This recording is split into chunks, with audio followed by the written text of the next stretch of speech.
It's night time. Yes, it is. Yes, it is. Yes, it is. How's everyone tonight? I hope we're all fantastic. I hope we're all good tonight. Ooh, I'm stuffed, guys. Look at my belly. I am stuffed. I feel chilly.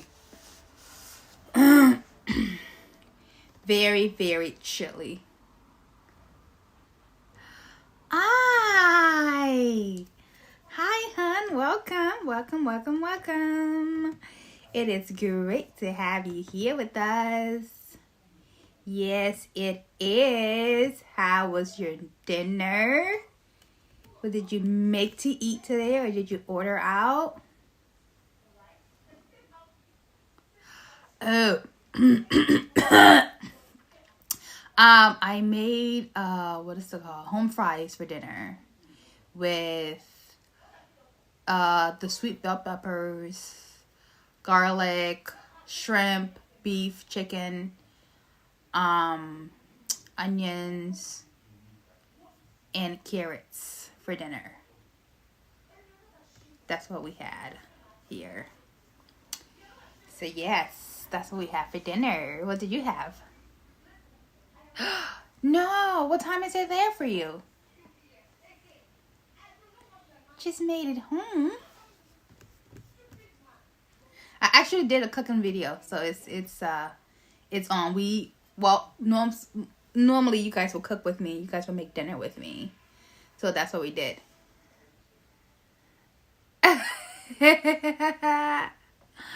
Oh wow. Oh, 7:30. Okay.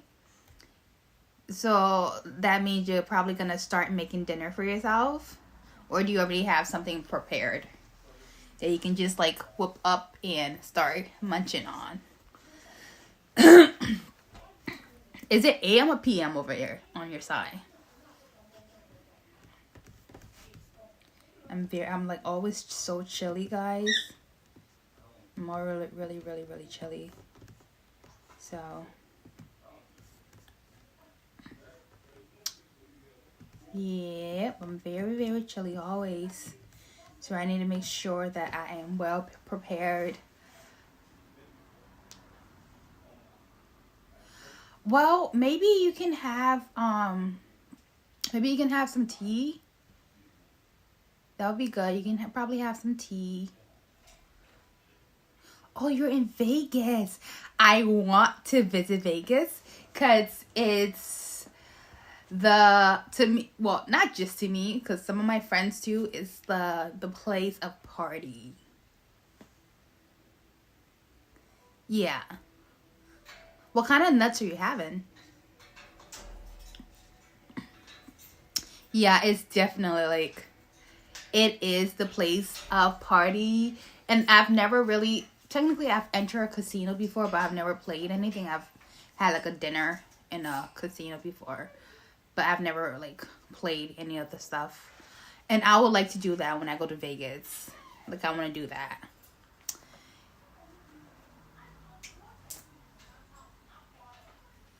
Hi.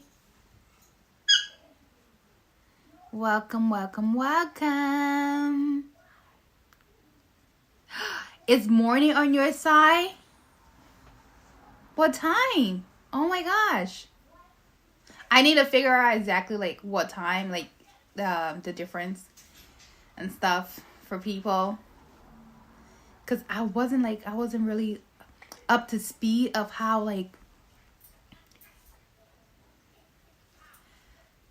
Hi, thank you so much for coming on. I wasn't sure of like the time difference like everywhere else. Like I know for sure for Africa it's like 6 hours. If I'm not mistaken, I'm not sure if Spain is. I forgot how many hours Spain is. I forgot how many hours, like Barcelona. Yeah. Like I was just so focused on like the time difference with Africa and in Portland, Maine.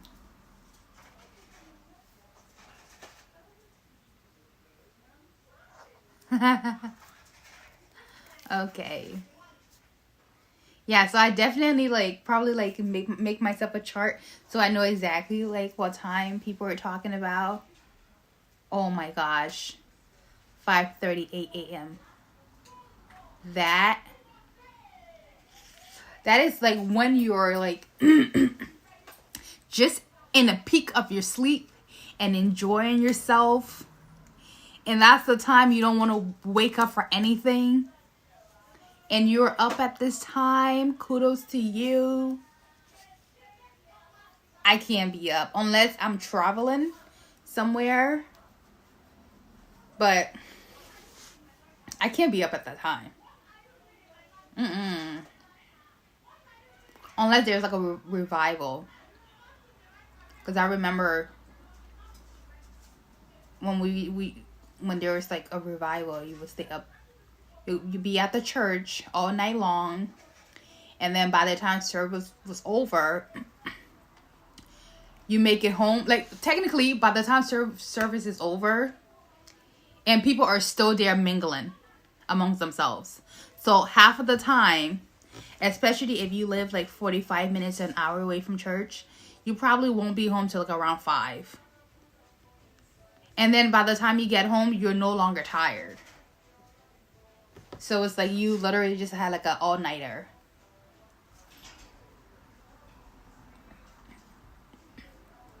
And the fun thing I remember, especially in Africa, it's like kids get to stay up like very, very late on Christmas and New Year's Day. So those 2 specific days, so like kids can go out all night and stay out all night long, and then come home whenever, as long as they're with someone that is trusted. They can stay up and out as late as they want for like Christmas and New Year's. I know that. But oh my gosh, did you go to work? Is that why you were up so? Is that why you're up, or are you getting prepared for work? Lord have mercy. Whew.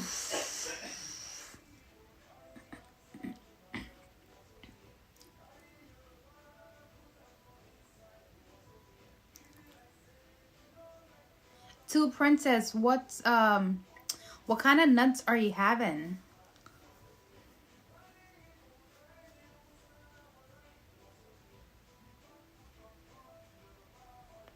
Okay, I understand. Thank you so much for coming through. Thank you. Let me give you a heart. Thank you for coming through. I appreciate it.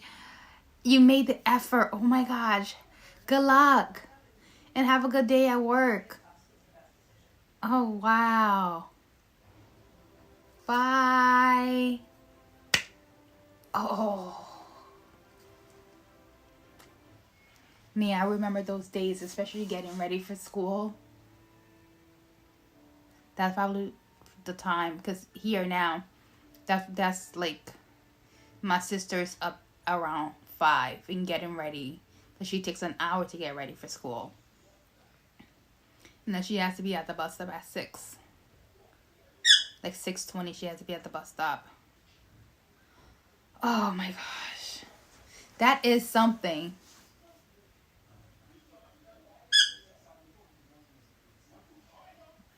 Hi, Brad. Welcome back. How are you? I hope you're good. I hope you're having a good time. I hope you had a nice dinner. Did you cook something? Did you make dinner? What did you make for dinner?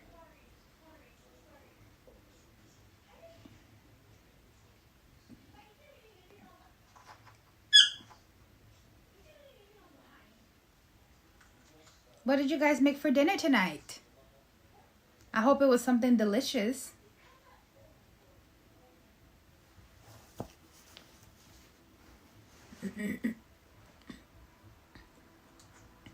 Oh my gosh. Oh, I still can't get over the time. And for me, I can't believe that I actually used to wake up when I was in high school. That's the time I used to wake up. Like now, I would do that only if I am traveling. Cause when I'm traveling, I like to,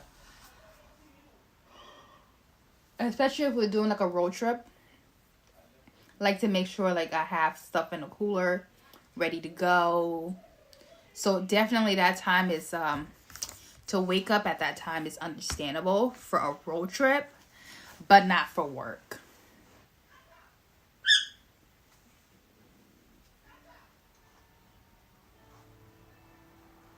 Yeah, so it's crazy. Oh my gosh, kudos to her. How is she even able to open her eyes? Because for me, I do that like once in a blue moon. Because most of our road trips we take after like 8 a.m. But sometimes we have to drive like a long distance.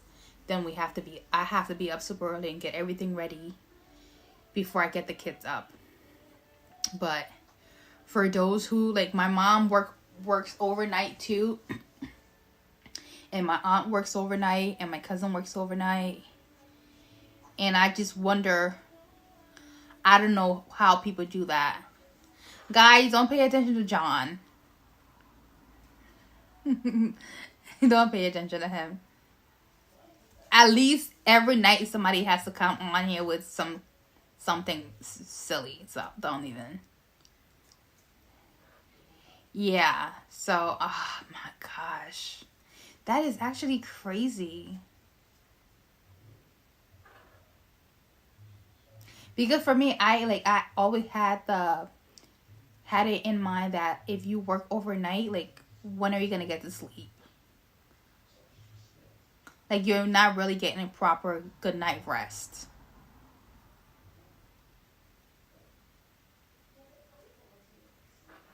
And I used to hate, especially like being in the hospital.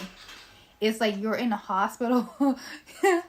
They make you stay there even though sometimes you're refusing to stay. Yeah, but then what time do you get to do stuff? If you're sleeping during the day, that means you're not getting your 8 hours of sleep. And then you still have other things you have to do.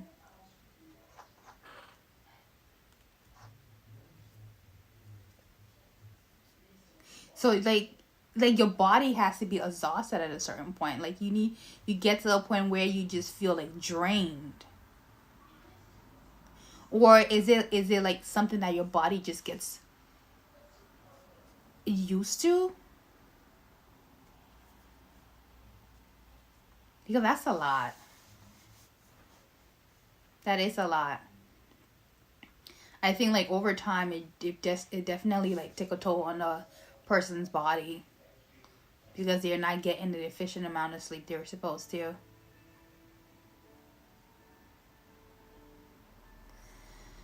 Oh, man. Yeah, but I mean, if we think about it, the way things are now, there's like a job for everything. So people are needed.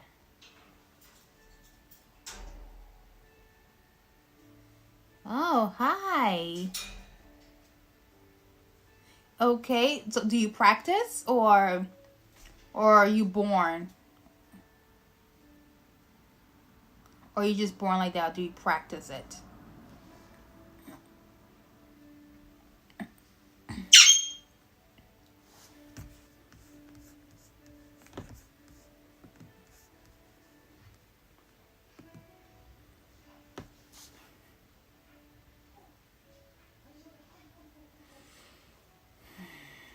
Yeah, it's about convincing the brain. I understand what you're saying. But how long can you do that for without your body giving up?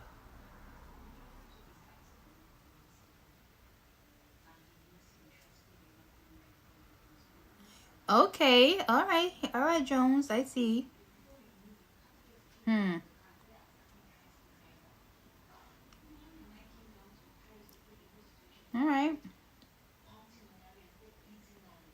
And how long? How long have you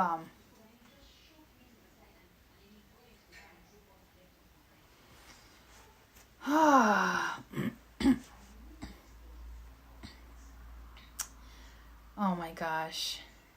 It's like so exhausting talking about it, because I remember, like, oh my gosh, I think that's why I hate being in the hospital so much. Like, hate is a strong word, but with this, yes, I have to use it.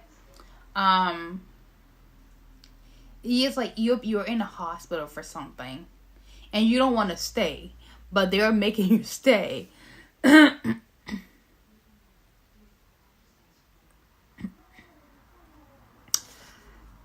Baby Yoda. Hi, Baby Yoda. You know something? The song, there's a song that I really, really love by Z Franz, and it's called Yoda. And I think that's really, really cute. And then like the little thing from Star Wars. My kids have it. Oh, so Baby Yoda, my channel is I do a little bit of everything. So mainly I cook. So I would do like a 3 to 4 hours long video of just cooking. So I have everything out, ingredients, and then we cook from start to finish. Like everything, we blend everything, cut everything together, peel everything. So we do that. And then I do some, because I do have 3 boys. And then I have 2 parrots. And then I have 2 dogs. So we do videos. Just different short videos with the kids and I. And we will do some shorts. And we'll do some regular videos.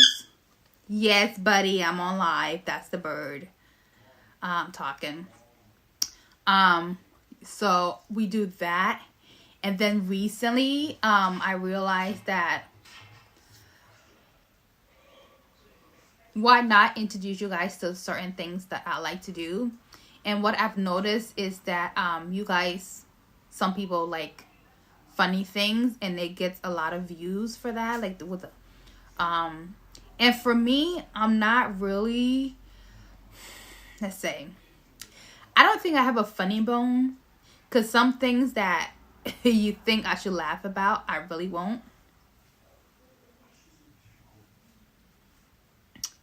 I really won't laugh about. So it's very hard for me to find things that I'm interested in and I think is really funny to me.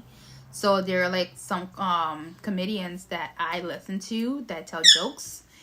And I've actually been posting shorts from them on my page. If you want to check that out, it's great. And I also have like video of my kids dancing and just doing silly things. And the dogs too. So yeah, so we just do a little bit of everything on the channel. And I started not too long ago, so I'm just starting to get a hang of things. So you guys have been, like, those who have been following me for a while now, because we've only been on here for almost 2 months. And they've been very, very patient and very, very loyal. They're always showing up, and I really appreciate that.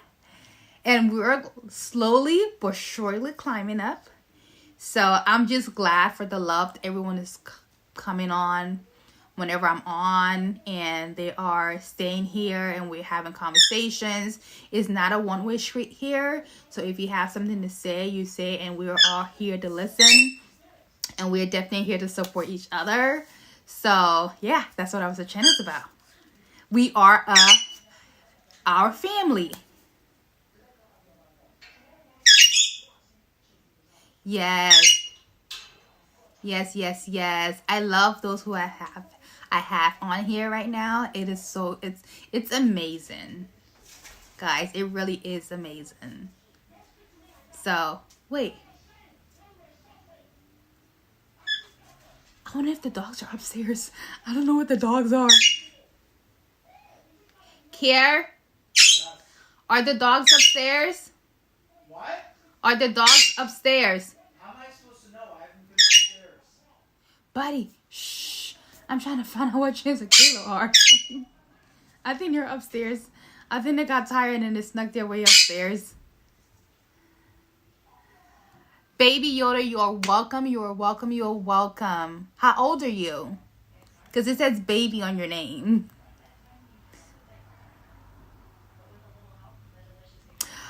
Ah, Barry Walker. Thank you so much. Thank you. I definitely have to check out some of your stuff. Because I am trying to get snatched. I took a quick peek. But I'm going to have to go back. And, you know, just look at more things.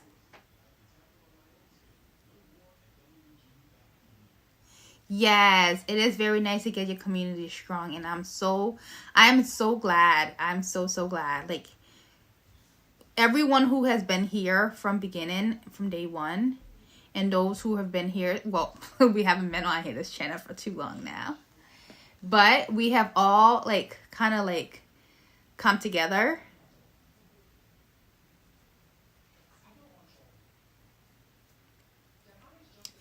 No, I like to find out their ages because no, it's not rude.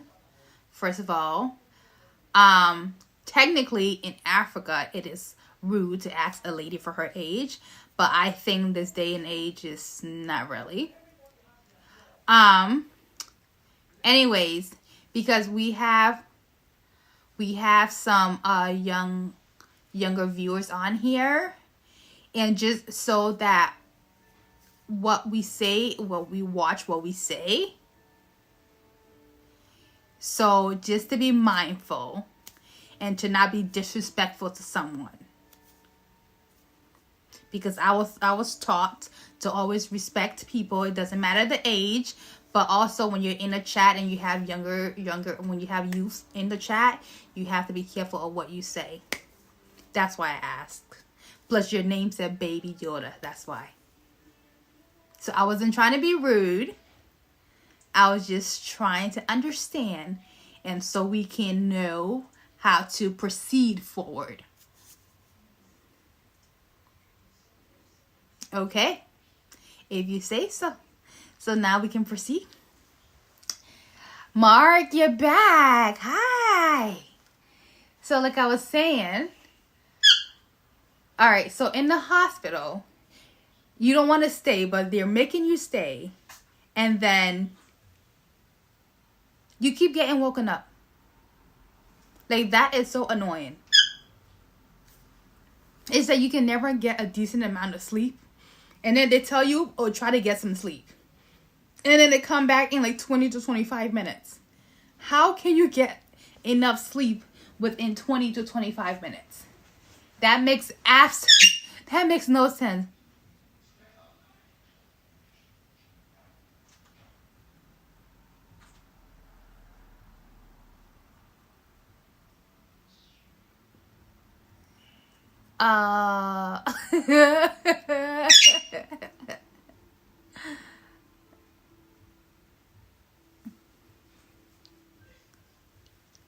No.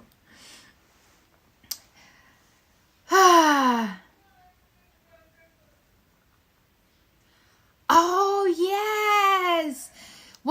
Do you already have a name? Does it come with a name? Or are you going to change the name?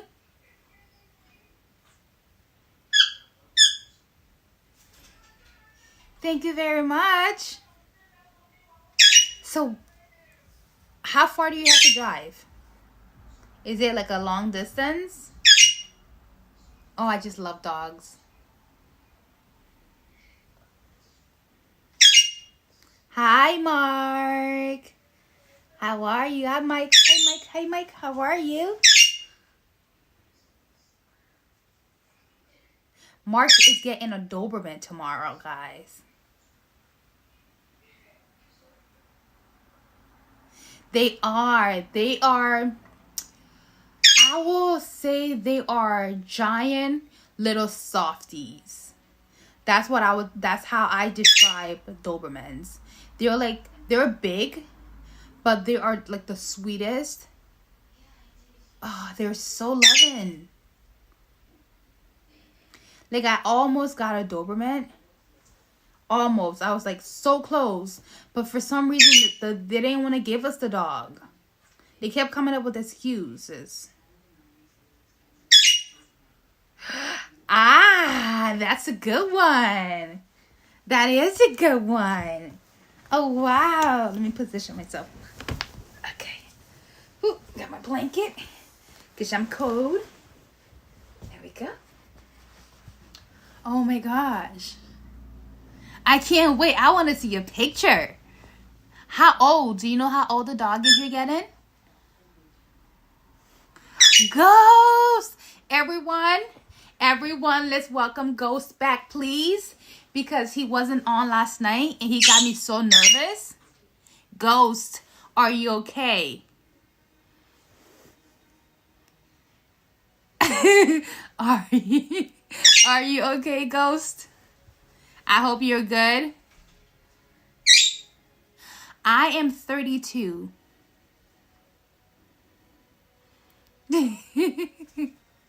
I am 32 years old. Yeah. Some people think I'm a baby, but I like to think I'm getting older.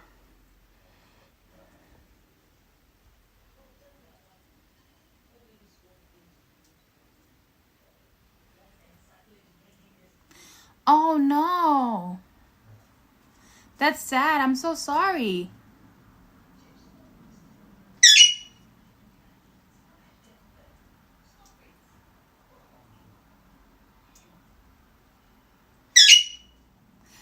Oh, thank you. Thank you very much. I know I'm a mother of 3. No. I'm a mother of 3 human boys. I'm a mother of 2 doggy babies. And I am a mother of 2 parrot babies. And Buddy is trying to come out right now. Buddy, go to bed, please. Bye, bud. Go to bed. Yeah. I know. Oh my God. Wait, the Doberman you're getting, Mark, is it a boy or girl?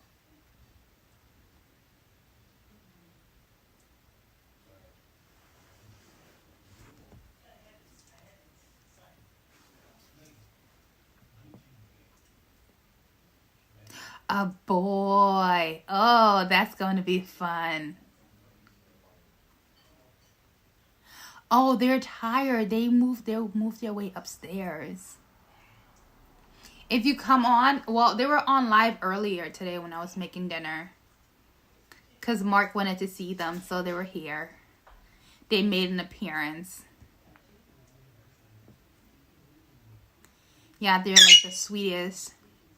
I have a boxer. I have a brindle boxer, and then I have a dogo. A dogo agitated. I'm so sorry that you lost your dog. I'm really, really sorry. I know I have a phobia of getting cats too, because I lost my cat when I was like really, really little. I had like a cat and a dog growing up when I was little. And I lost, well, I didn't lose the cat. It got ran over by a car. And I've been like, I have not gotten another cat ever since then. I've always just gotten dogs. Because I'm just afraid like something similar might happen again. So no.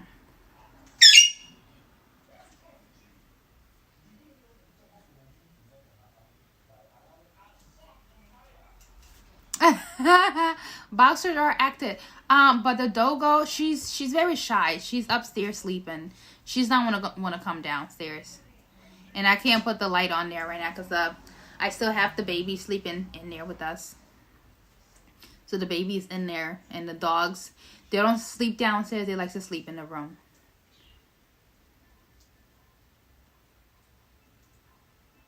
But if you go, I think I should have I think 1 or 2 videos of them on my stuff.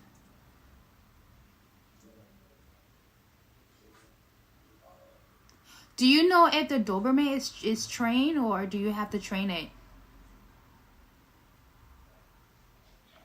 I'm actually using my phone right now, baby Yoda. I'm using my phone for this.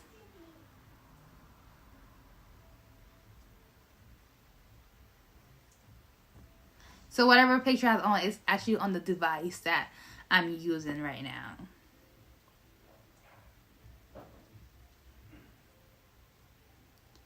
Yeah.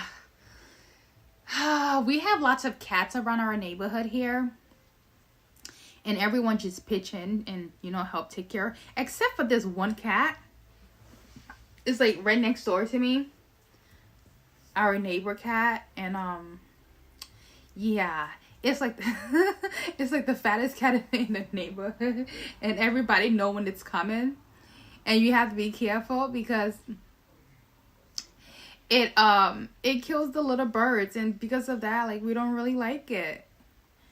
So like when the birds are laying their eggs and stuff, because I have a window where like you can see through, and like the trees are right there, so the birds lay their eggs right. They make a nest and lay their eggs right in there. And so do other people in the neighborhood. And then the cat will climb up and get rid of the eggs of the little chicks. The little birdie babies. It gets rid of it.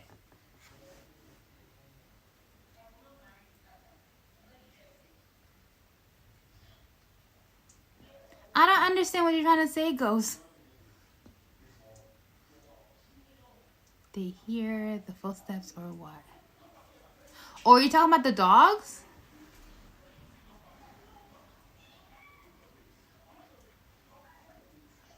If you are referring to the dogs, what happened is as soon as the light comes on in the room, Chance, the brindle boxers, he gets up and starts shaking himself and like and doing all that, and he always thinks it's time to play.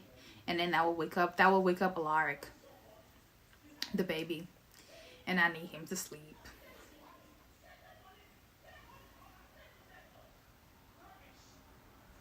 Oh, no, because what happened is, right? What happened is he will creep up. He creeps up and then he sits in the corner from like a distance, and he stares. That's what he does. He just stares. And it's so weird. Like one time he like ran into my garage. Cause I would have water out there.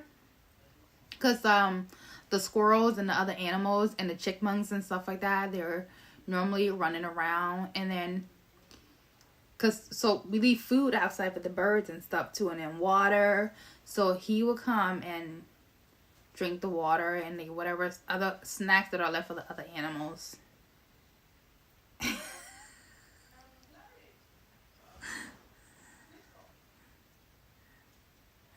Oh no. Oh my gosh. Is he okay?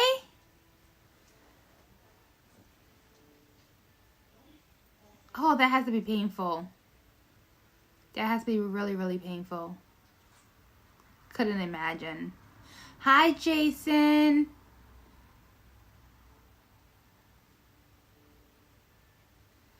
Oh my god. Oh yeah, it would sit and stare. Just sitting there. It would literally sit in one spot for like 10 to 20 minutes. And I'm like, I don't understand how it just sits and just stare at you. But then it would never want to approach you. It never comes up to you. Like all the other cats will come over to you. And even the dogs that will like run out of their houses. But that cat, it keeps the distance. And yeah, so everybody knows it.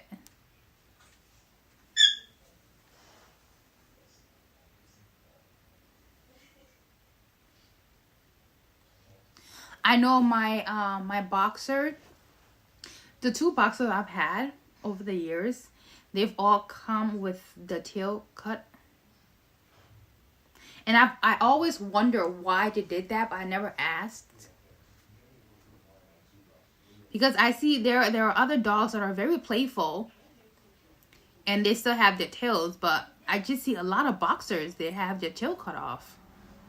I'm like, that has to be very painful for them to have to go through that. Oh my ghost. Oh my gosh. That is crazy. I know in Africa there's like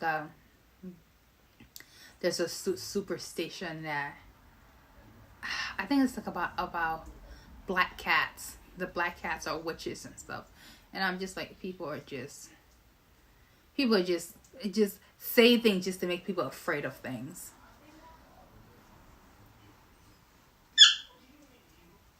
But I think cats are very sweet. But the thing about it is, I don't know where the myth comes from with cats having 9 lives. I don't know. And I would like to actually understand where it came from. Because do they really have 9 lives, guys?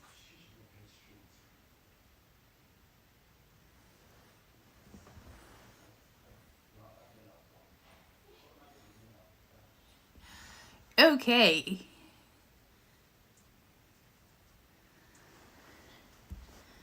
I don't know if cats have long lives. I remember. Hi, Miss Lisa. How are you? I hope you're good.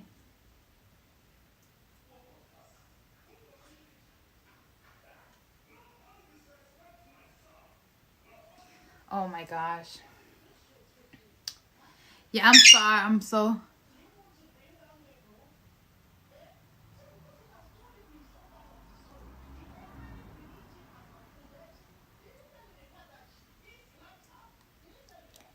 Did they get the dog when the dog was little?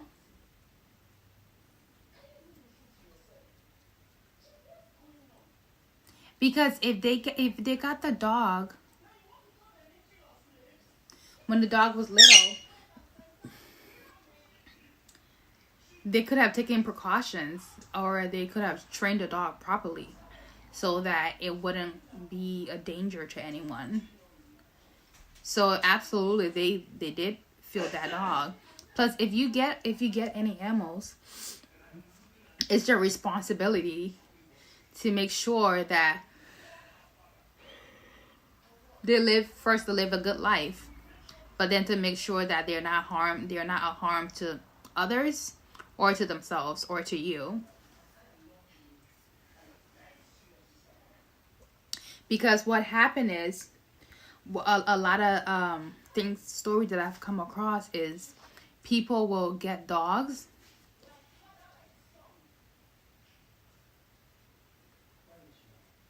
yeah. A lot of people will get these dogs and they will see the breed of the dog and they're like, oh my gosh, it's so pretty, I want that dog.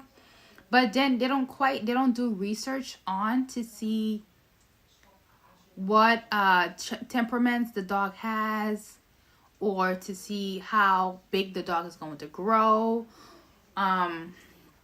or if the dog is a mixed breed that has like some aggressiveness to it.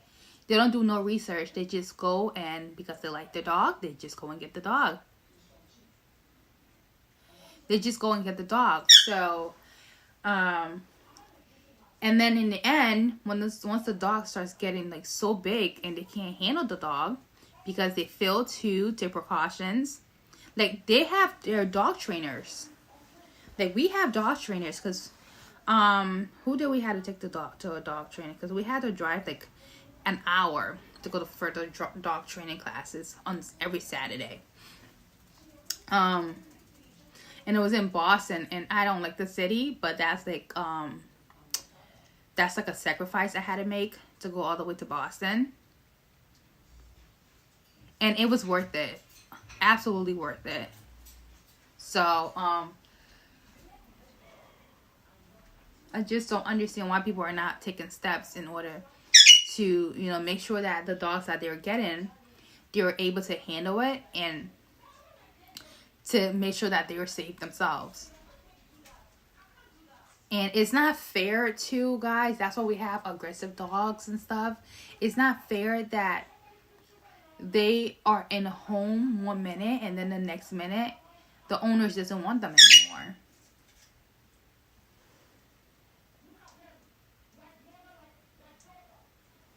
Like, they don't want to spend time with the dogs. And it's pretty sad. Because then, like, dogs, like I tell my kids, they have feelings too. Like, if you do something to them, you're going to make them feel bad.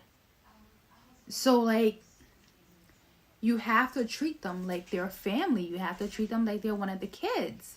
Like, you can't be mean to them. Yes, there are times that you're mean to everybody.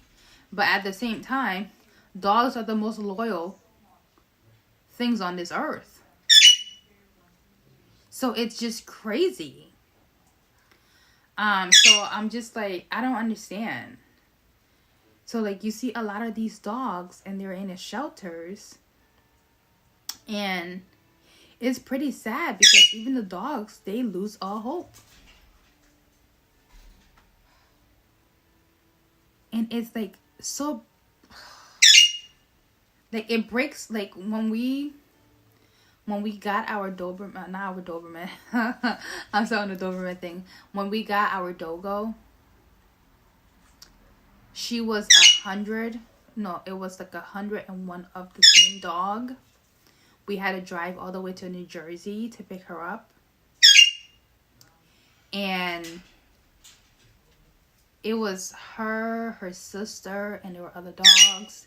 And, you know, like, I've over the years, especially growing up in the city, I always heard of situations where the owners are having the dogs fight for money. So they're having the dogs compete with each other, or they're having the dogs fight other animals to see who win and stuff like that. But I never thought that I will be in a situation where I will come face to face with a dog that has been in a similar situation before, and they are just mentally damaged, physically broken, and it's really sad to see, and it's heartbreaking. And I don't think people realize that. They just think, oh, they're just animals. You know, they're just animals. And that's the excuse that everyone keeps making, that, oh, they are animals. They may be animals, but they have feelings. That's how I like to look at things. Because if I were to be walking and I stomp my toes, or something falls on my toes, it hurts really bad. And I'm going to yell. And same with the dog. If a dog is walking and something falls on the paw, it is going to yell. It bleeds. We bleed. So I don't understand the mentality of some people. So it's like, with her situation is with Kayla, our baby girl, where she was, like, they kept her outside the entire time. She's never been inside of a house. She's never been inside of a car. It's like every little movement frightened her. Like, just the garage opening frightens her. The blender being on, she's terrified. The thunders. It was like she had to be, like, in a bubble. Like, in a complete bubble. Hi, welcome. Thank you for coming through. It's like she had to be in the bubble. And when we went to Jersey to get her, it was, she didn't want to be around us. Like, she didn't want to be around, like, she wanted to be around the dog that we had. She wanted to be around Styles. Because because her entire life it was spent around dogs. And because humans were the one that were making her fight and doing things that she didn't want to do, she didn't want any parts of us at all. So even though she agreed to follow us because of the dog we had, just to get her inside of the car, it took at least 45 minutes and 3 people. And she won't even like sit on the seat. She didn't want to be on the seat. She was like fold up on the floor for the entire ride from Jersey, like from Jersey here. Even when we stopped and had to like get use the restroom and stuff, she didn't want to get up. She didn't want to get out the car. So it was just very, very scared of people. And she still is now. She's very selective of who she allows around her. So like if you do something to her that she doesn't like, she marks your face. She doesn't want to be around you. And we as her parents, we have to pay attention to that. Because her safety is first. Like we need to make sure that whoever we bring around here, that she is going to be accepting to. That you're not going to cause her any harm. Like our boxer, he's friendly with everyone. So he does his own thing. But with her, it's like a child who has been traumatized, who has been in a bad situation that you constantly have to worry about. It's the same thing. Because I remember when we got her, and when we opened the door, like the car door, she didn't even want to climb the stairs to come in. Like we had to carry her. And then when we brought her inside the house, she didn't want to go in the cage that we had for her. Like out the door, there's like a corner right here. Kind of like here. But on the other side at the house, she just curled up like at the door. She curled up right there. And she didn't want to leave that spot at all. So we had to go and fix the spot for her. So every time we would open the door to go outside, we had to like realize that she was there and not fully open the door while we and swing it over. And she stayed over there for at least 6 months. She didn't come to us to get any pets from us to at least 6 months. Because we were in a situation where we had to gain her trust. And it was so sad. Like it's healed over time, but you can still see where she had the broken ribs and stuff. And she has like scars on her face. And it was just, that's why when she doesn't want to do stuff, I don't like force her to do it. If she doesn't want to, because even to like brush her teeth, I would have to trick her into brushing her teeth with the boxer. Pfft.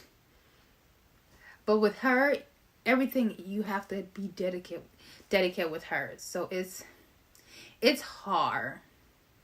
It really is. It really is really hard to see not just humans go through it, but then to also see that animals go through the same exact thing. That's just to show that we still need to do better.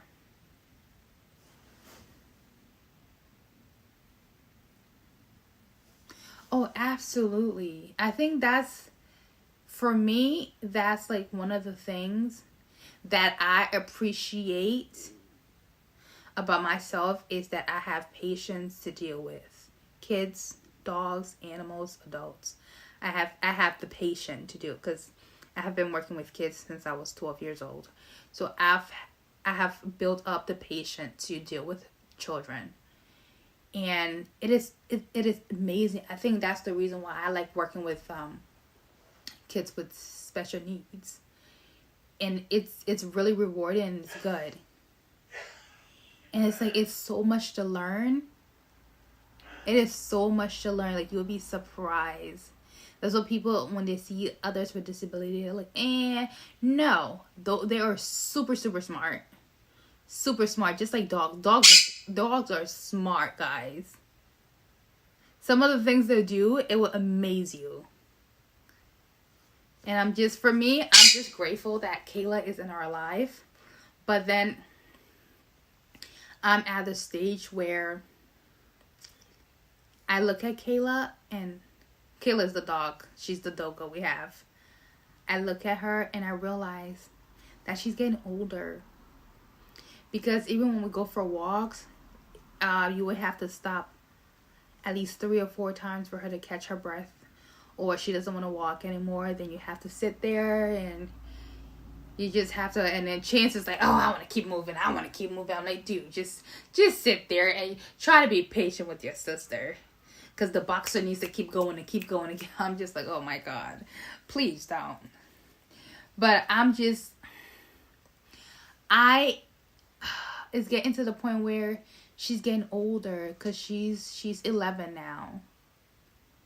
And her movements are slow. Sometimes she is very active.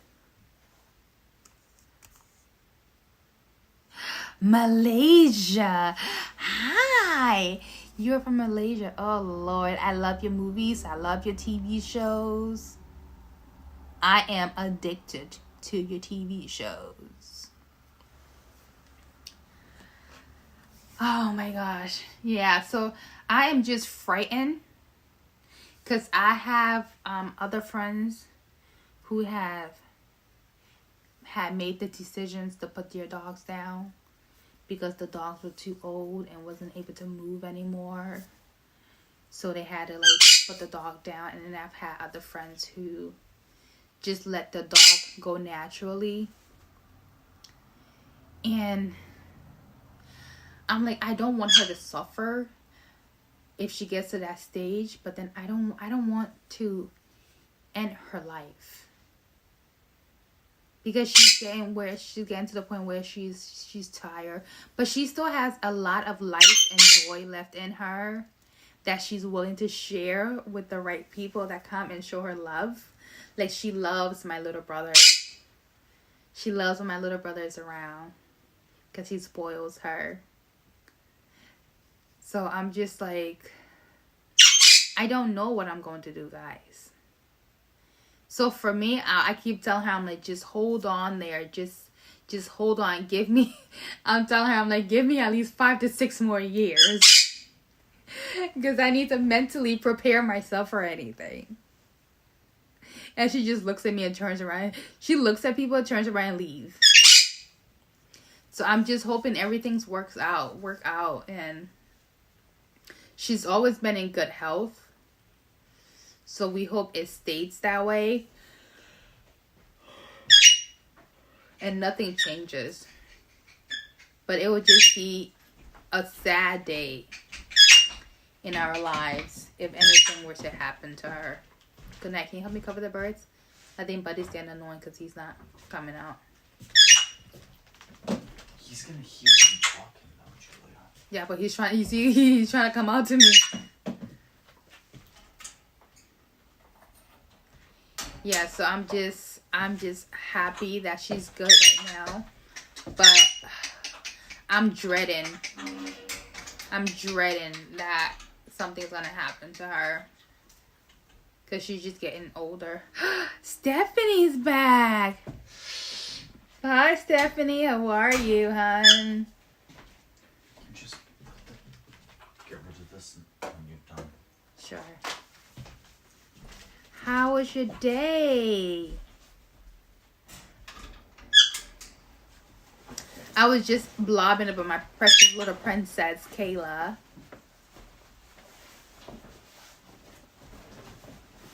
I'm good. Just a bit cold, but I got my nice cozy blankie here with me. But other than that, everything is good over here. I'm stuffed.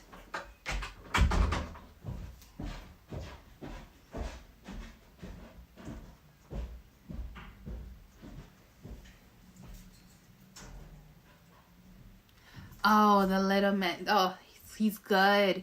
He's sleeping right now. They're all sleeping. So I hope they stay asleep. Because last night, my oldest, remember he came down here. I didn't realize. You see, these kids are so tricky.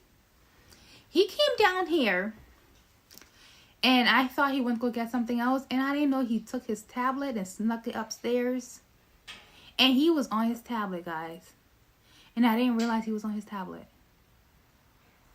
And when I went upstairs, I'm like, because I always check on them. And I'm like, dude, what are you doing? You need to be sleeping. Oh, he's upstairs sleeping.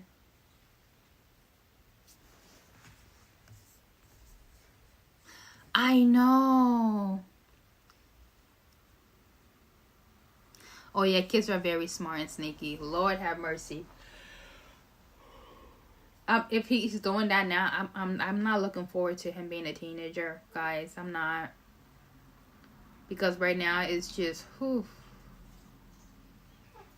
Because the way I have he and his friends running in and out of my house, I'm afraid what's going to happen once they all become teenagers. Hi, how are you? Yeah, I hope for me, I think I might maybe just do like a natural death for her because I don't want to be responsible for anything happening to her. But for me, I'm just not looking forward to it. It's like a mom that's always constantly worried about their baby girl. Because she is my baby girl. She's my little princess. And I'm not ready. And I don't think I ever will be ready. Like, my friend has my dog Kayla. She's getting old. She's 11 years old now. And yeah, her steps are slowing down. So I'm just not. Oh no, there's nothing wrong with her now. But it's just, I see my other friends that have dogs who were at the same stage, but they had to get put down earlier because their health took a turn for the worse. She doesn't have any health problems, but I'm just hoping that she stays healthy, and for no reason would you have to put her down, or, you know, just give her that natural way out. But still, it's going to be sad because we've had her for so long. And we've had her since she was 2 years old. And I would just hate for anything to happen to her because she is a member of this family. And I wouldn't know how to explain it to the boys.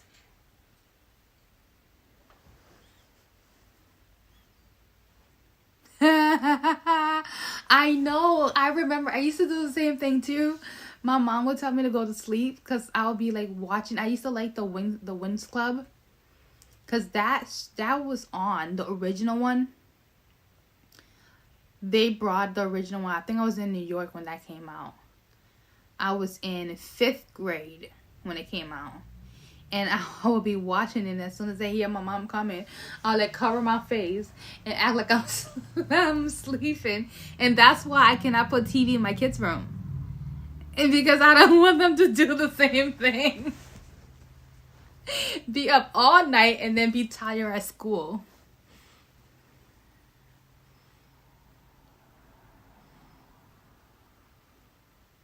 I know. My God. But I think my mom would know that I was up. I think she would know. Like, I don't think I was fooling her at all. Oh, man.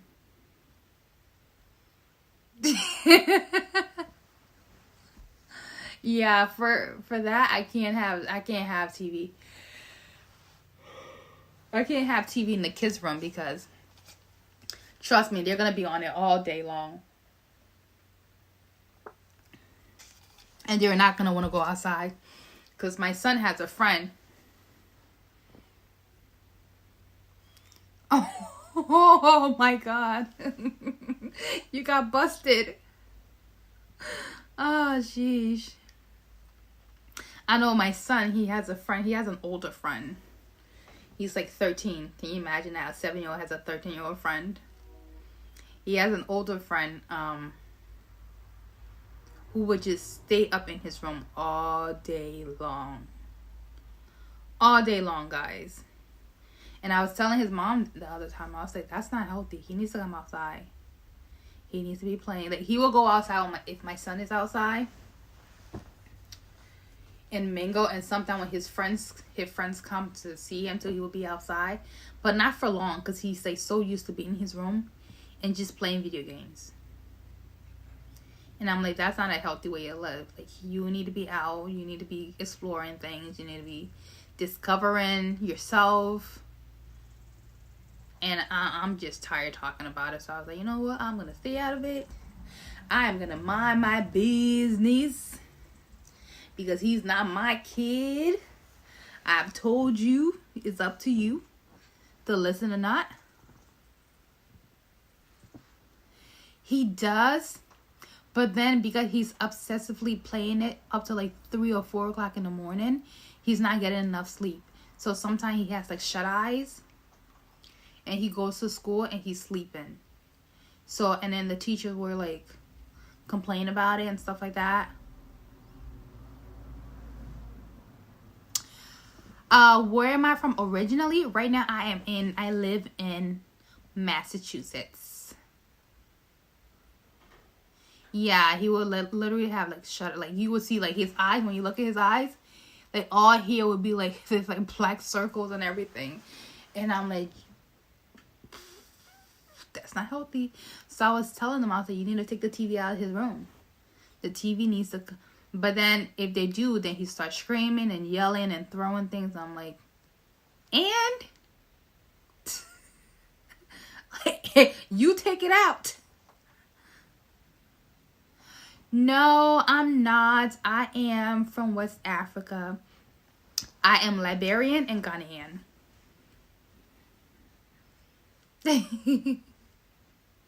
I am not.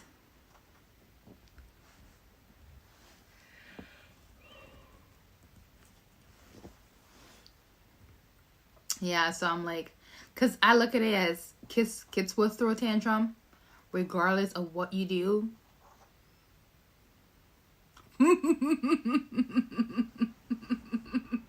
Ghost. I don't think you have kids, right? Yeah, I'm like, kids, because the kids, they would test your patience. Lord, oh Lord. They would test your patience. I know. But, you know, with some parents, especially if they, because he had a lot of health issue as a child. So they think by overly pampering him, you know, kind of solves the problem. Or will, you know, kind of make them be the good guy. Which he doesn't have health problem anymore. But they're still babying him. Because I was trying to explain to them.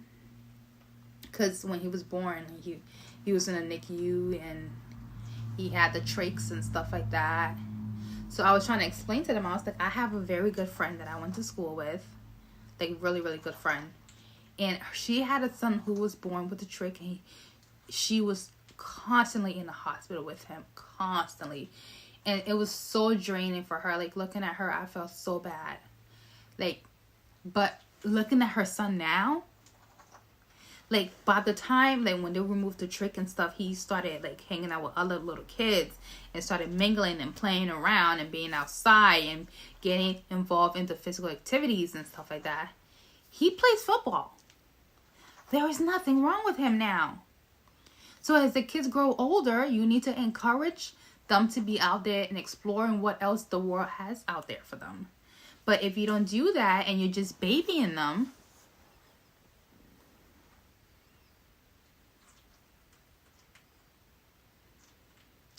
if you just baby the kids, then they feel like they can step all over you.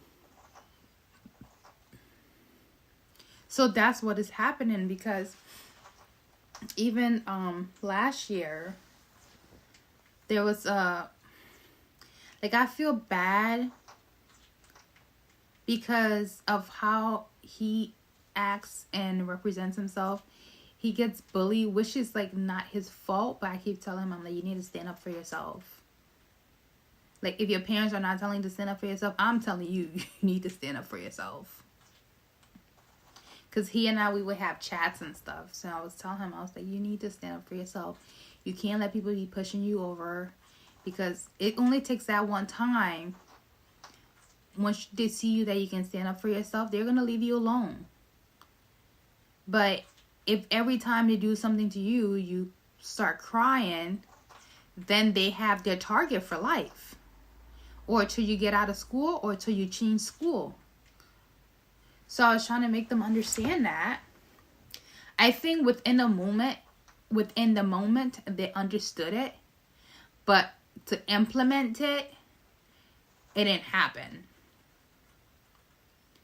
So, like, it got so bad that he refused to go back to school.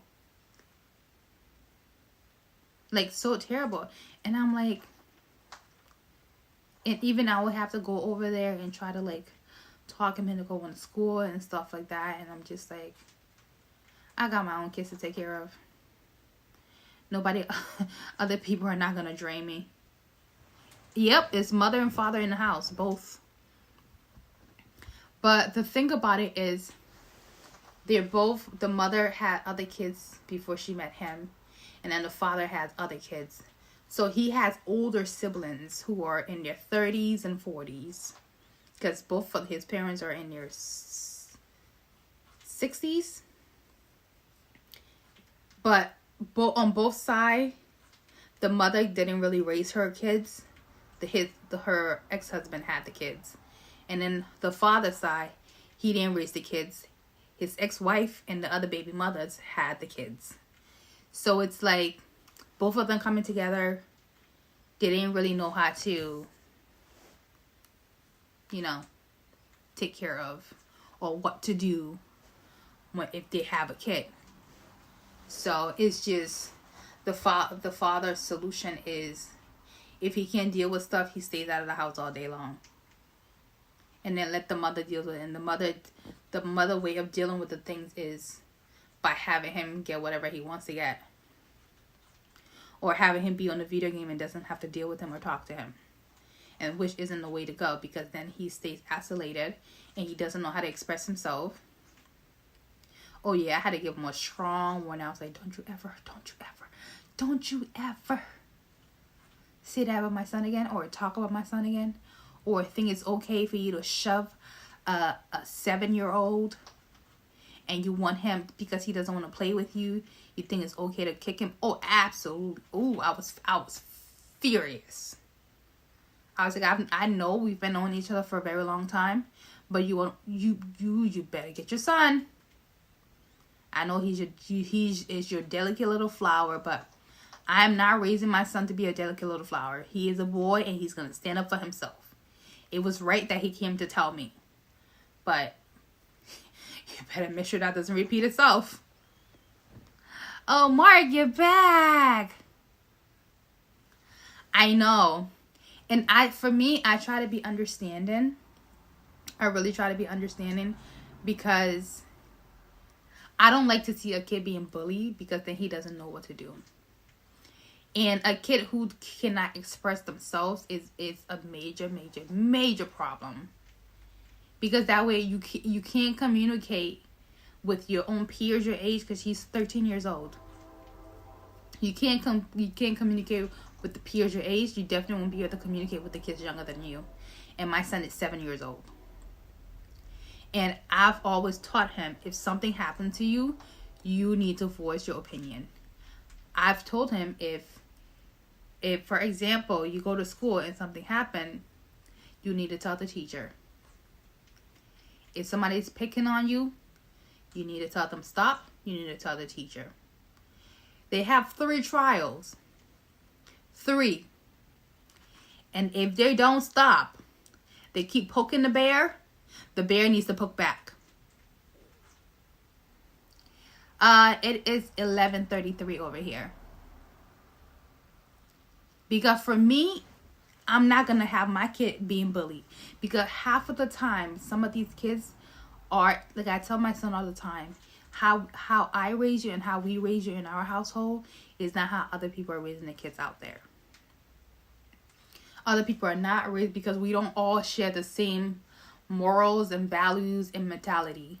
So how one person's raising their kid is not how other people are going to raise their kid. For me, I'm not going to say my kid is going to put up with your kid bad behavior. That's not going to happen. Because my kid is not going to be a punching bag for anybody. So your kid has 3 trial. And if they use all that up, because I'm the one who, I'm going to show up to the school. I would be there for the meeting. If the principal don't want to meet, I will be out there waiting. We will be there waiting. His dad and I would be out there waiting. Because I look at it in a way of, I have went through a lot to have my son. I have suffered. The entire 9 months was not blissful for me at all. For all 3 of my kids. To have somebody thinking, oh, these fruit flies. To have somebody thinking that it is okay for my son to be a walking 3 strikes. For my son to be a walking doormat. It's not going to happen. And for us, like, we can't really raise our kids to be wimp. We can't. It's like this era is too soft, guys.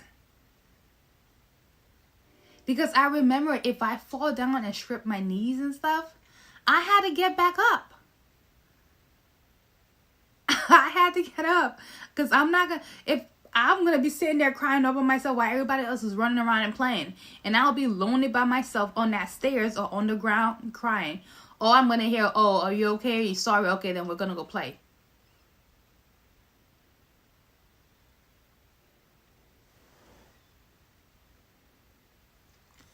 What is that?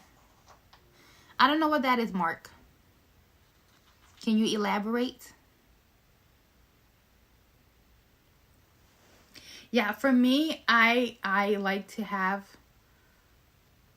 I want my kids to have a saying because I am from a typical African home where I didn't realize this till I was older. Well, I kind of did. Because within the African home, if you're talking to someone, you can't look them in your eyes. In the African home, that's considered disrespectful. You cannot look an adult in the eyes. Being they're your parents or your aunt, you can't do that.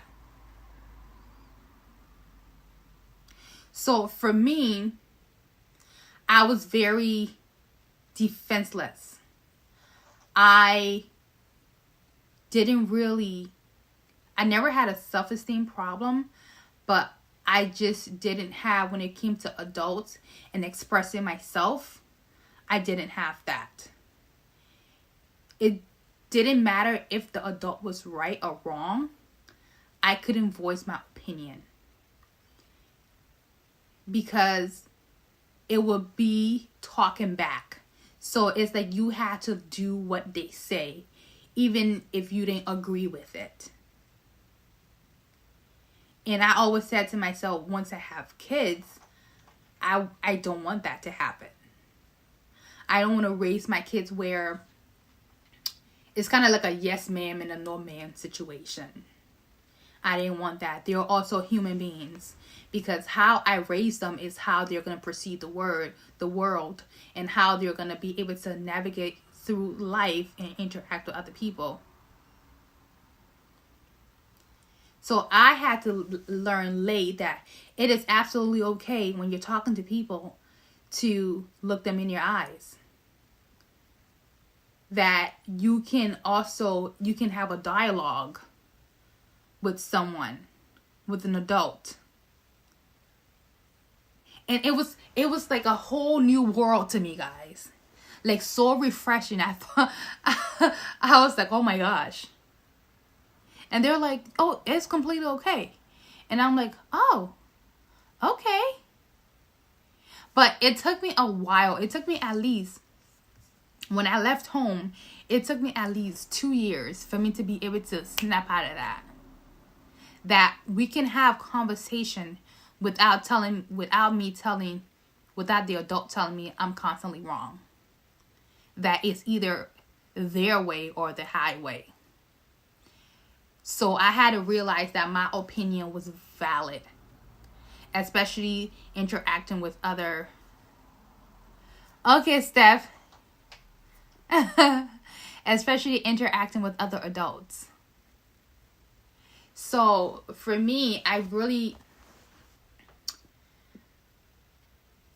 like that I was able to snap out of that, even though it took me a while. But I don't want to be in a situation where my kids feel like they're afraid to express themselves to me. You can express yourself to someone without being rude about it. You can give your opinion. There is not always one set of opinion. Everyone has the right to have an opinion about everything. Yours may not be right. Yours may not be wrong. But two opinions, by sitting there and listening to it, you can find the middle ground. And for me, that's what I'm doing. Like, I don't want you to be, for me, what I tell my son is, when I'm talking, I don't want you to be talking back. I want you to listen to what I'm saying to you. And then you can respond to me. Because if I'm talking here and you're talking here, you're not listening to what I'm telling you. And if you're not listening to what I'm telling you, you can't understand me because all you're doing is... And I don't want that. So we need to have like a clear, open communication road going.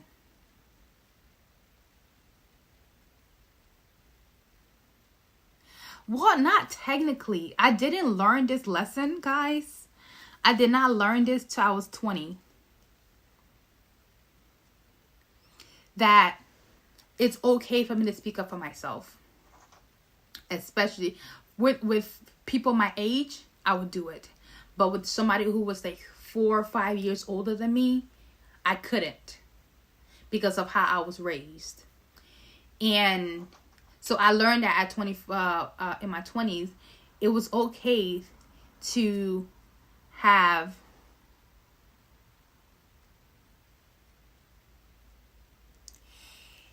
it is I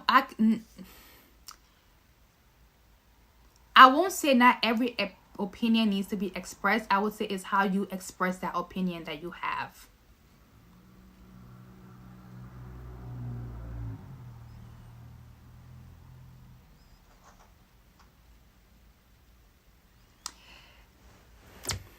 That is, yes, you're right. With that scenario, absolutely.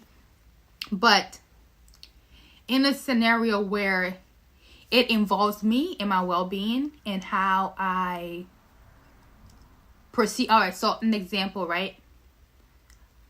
I remember when I turned 16,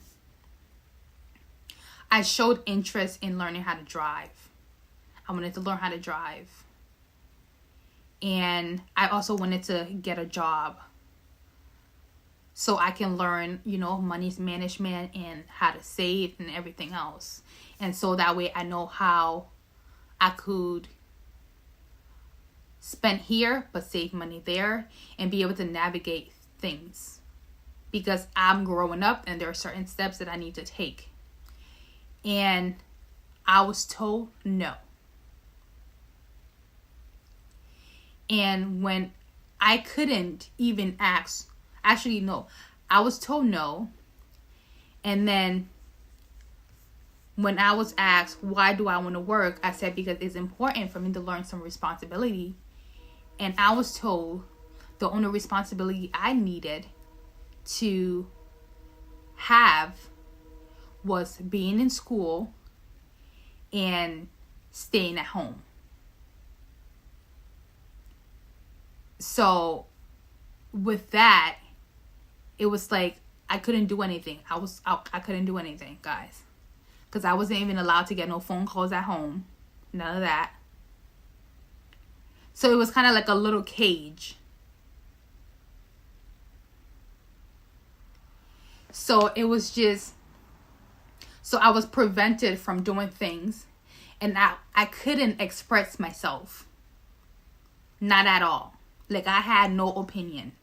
if I were to say something even after the other person was done talking, at the point where I could express myself a little bit, it would be deemed as I am being rude, I am being disrespectful, and I am being defiant.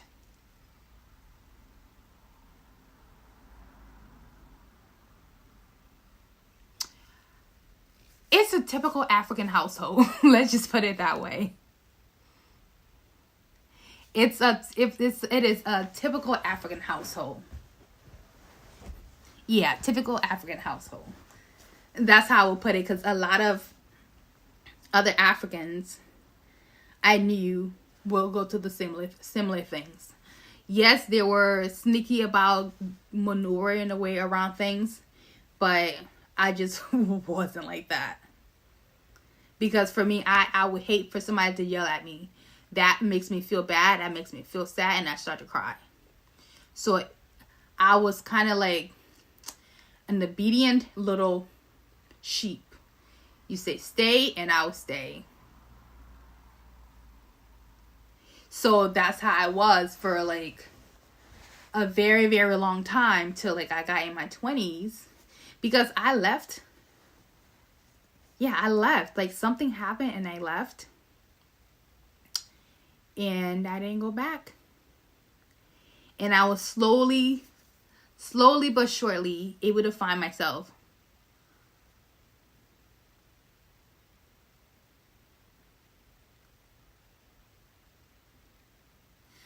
I know for me, I didn't think it was normal at all, because I always read books about different situations, and I always saw how other people were living their lives and stuff like that.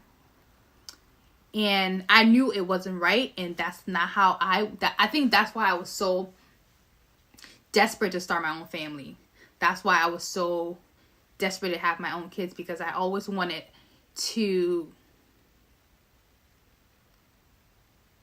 do things differently, to show how things could be done differently, to be able to communicate with my children, and not for them not to feel like they're being demeaned, or that they didn't have any opinions, or I didn't see them.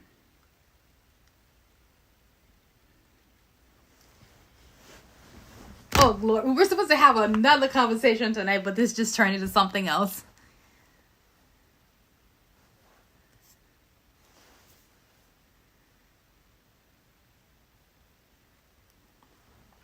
Well, technically, I would say if you talk to a lot of Africans, a lot of their situations are similar, because it is how our parents were raised too. And that's the only way they know how to do things.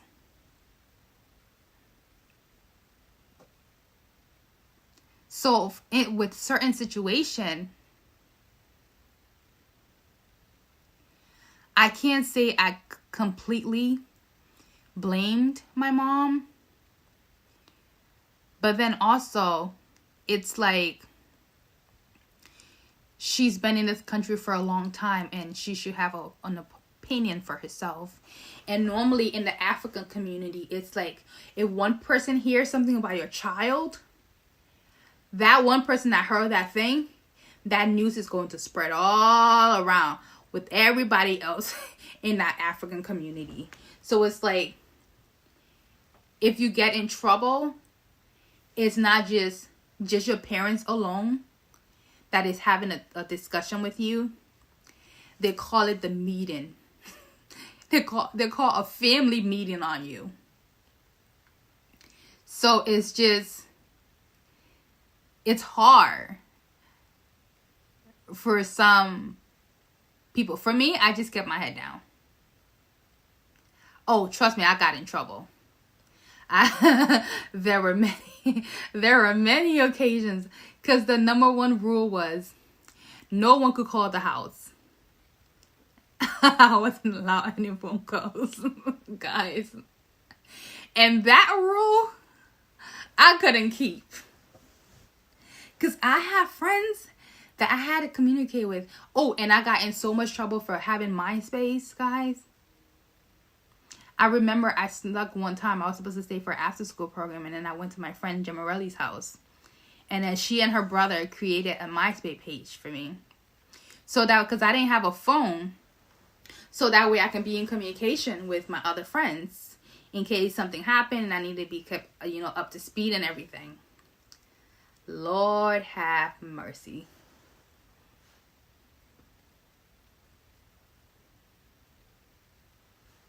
Lord have mercy. Oh my gosh. I got in trouble for having MySpace. And I would consistently get phone calls out. Not all the time, because some of my friends, they knew the situation and they knew the rules. But then others were just being douchebags. Oh my God. Yeah. Now I can look back and laugh about it. And that's why now I would have conversation with my mom. And I'll tell her how I was raised. I didn't like it. I didn't feel open. Now I can actually sit and have a conversation with my mom, and we can look things over, and she can understand from my perspective. So I tell her, because I have a teenage brother and sister, how I was raised, I wasn't happy. And I don't want that on them. I don't want that to be repeated. So whenever my brother and sister bring something to my attention, I tend to, voice my opinion about it to her so that she knows to tread with cautions. And I just said no. So I'm glad that she's able to learn from me and my mistakes and the things that she could have done differently, and she's making some changes with my younger ones so that they don't grow up regretting certain things they didn't get to experience. Because it's not just me. I have my best friend is also my cousin, and we were both raised in the same situation. And we got to a point where when she left home too, all she wanted to do was party and just do this and do that and do this and do that. And for me, I already had my mind made up of how I wanted to do things, and I wasn't that way. But with her, it's she wanted to experience everything she didn't get to experience. All the stages she didn't fully went through, she wanted to go through it. And I could tell that it was hard on her, especially looking back. But sometimes that's what happened when there are certain stages that a child has to go through, that they have to pass through, certain things they have to experience, or someone else will tell them, I experienced that, and I don't want you to pass through that situation that I went through. Here is another way that you could take, and let's see if that path will work for you, instead of just saying, no, you cannot do that. That is not allowed. Instead of doing that. Because then it's dang, is this a prison? Or is this where I'm supposed to feel at home or welcome?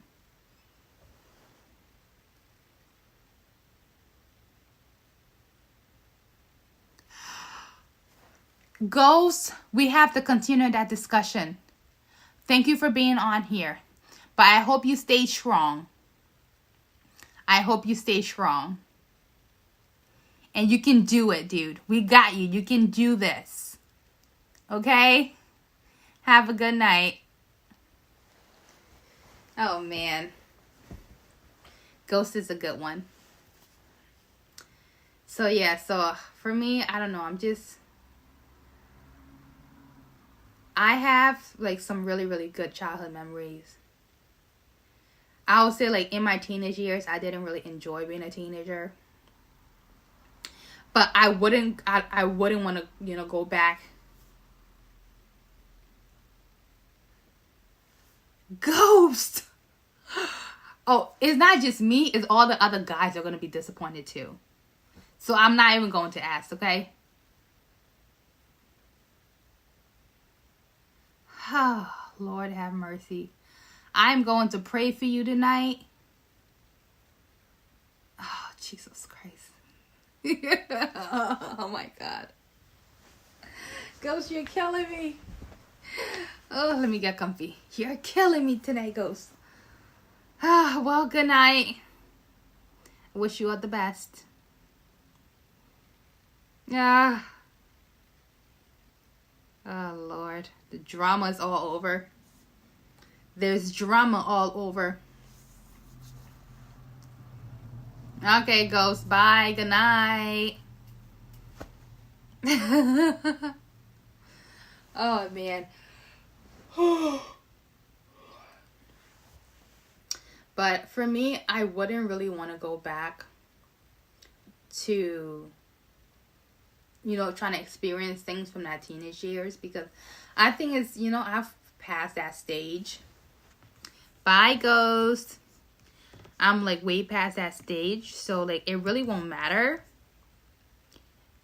Plus, I got what I wanted anyways.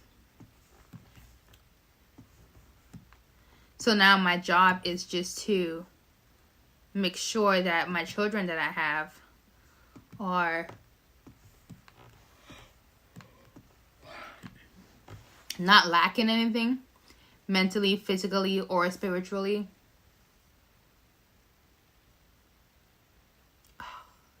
That doesn't seem encouraging, Ghost. But I'm going to leave it as that. And we can continue, you and I, and the rest of the boys. We can continue that conversation when they get here next time. Because you are going to be the death of me. I don't know what I'm going to do with you. I have no idea.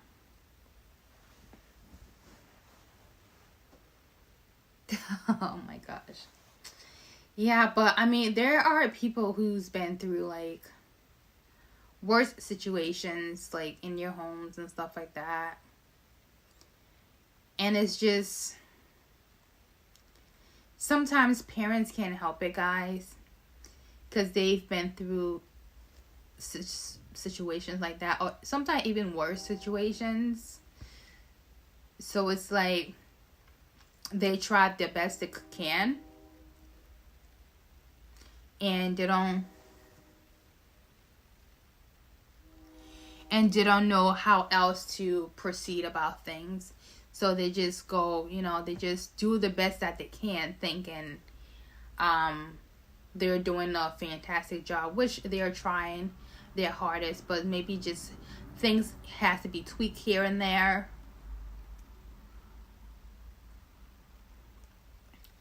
So it's just really important that all sides be evaluated. And especially, like, I like to tell other parents, like, if you're not in Africa anymore and you're in another country, like, try to, I won't say completely erase your culture and your well-being and your upbringing, but try to tweak the way in which you do things with the children that you have, because you don't want your kids to go through life regretting situations that have happened, or feel neglected, or feel at a certain point in their life that they did not matter, or their opinions and voice did not count for anything. So, I mean, and it will help in the long run too.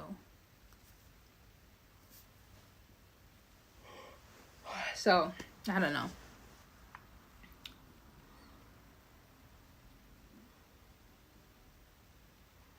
Oh, well, that's nice to know. I'm not an actress, so I'm just a mom.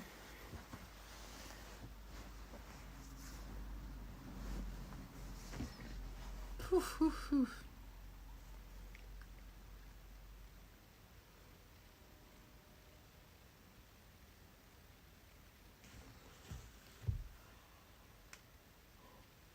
Oh, I need some water. Jesus Christ.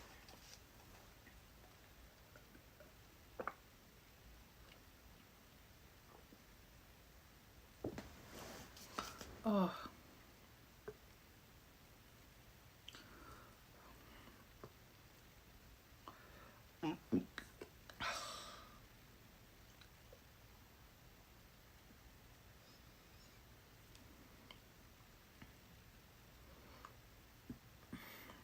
Excuse me, guys. Sometimes I have a hard time drinking because my throat, the water, not just water, but food, sometimes I'm going to have a surgery for it. It's like my throat situation is a bit small. It's like I have something that is preventing whatever I'm eating or drinking to move down faster. So it kind of gets lumps up. It gets even worse when I'm pregnant because when I'm sleeping, I choke. So someone has to constantly keep on watch over me to make sure I'm not choking. But hopefully I can get a surgery done soon for this. I don't trust anyone with my kids. Not really. So I'm very, very, very protective. So I have to wait till they're a little older because before I can leave my kids with people, I like to make sure they're able to physically tell me if something is wrong with them. So I'm giving myself some time. I can deal with this for a little longer in order for me to get the surgery that I need. Because I might be out for a while, so I don't know. But I just need to make sure that I will be good and my kids will be good before I get any other surgery done on my body, which will be here to help me with my drinking and my eating and everything else. Yeah. So we are here tonight. We have about 6 people on here.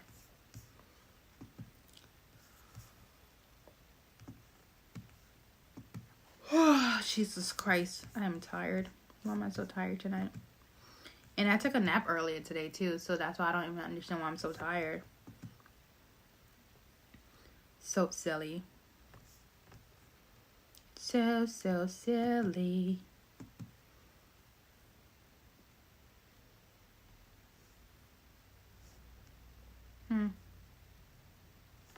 Who is this?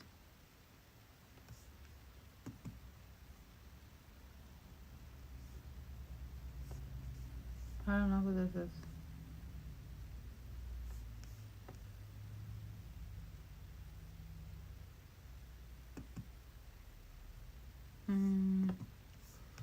That is so weird. Oh, that's me right there. Okay, I was like, I don't even know who that is. Let me figure it out. Oh my God, look at me yawning. Let's just show I'm like tired. Should probably go to bed early tonight. Yep. I might have some stuff I have to do.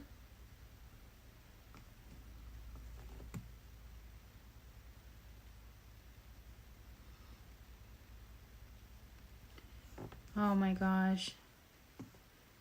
It is such a slow night.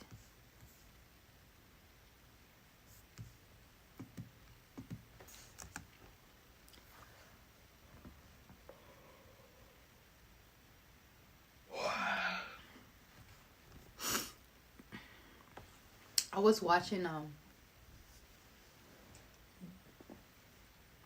watching some how you call it?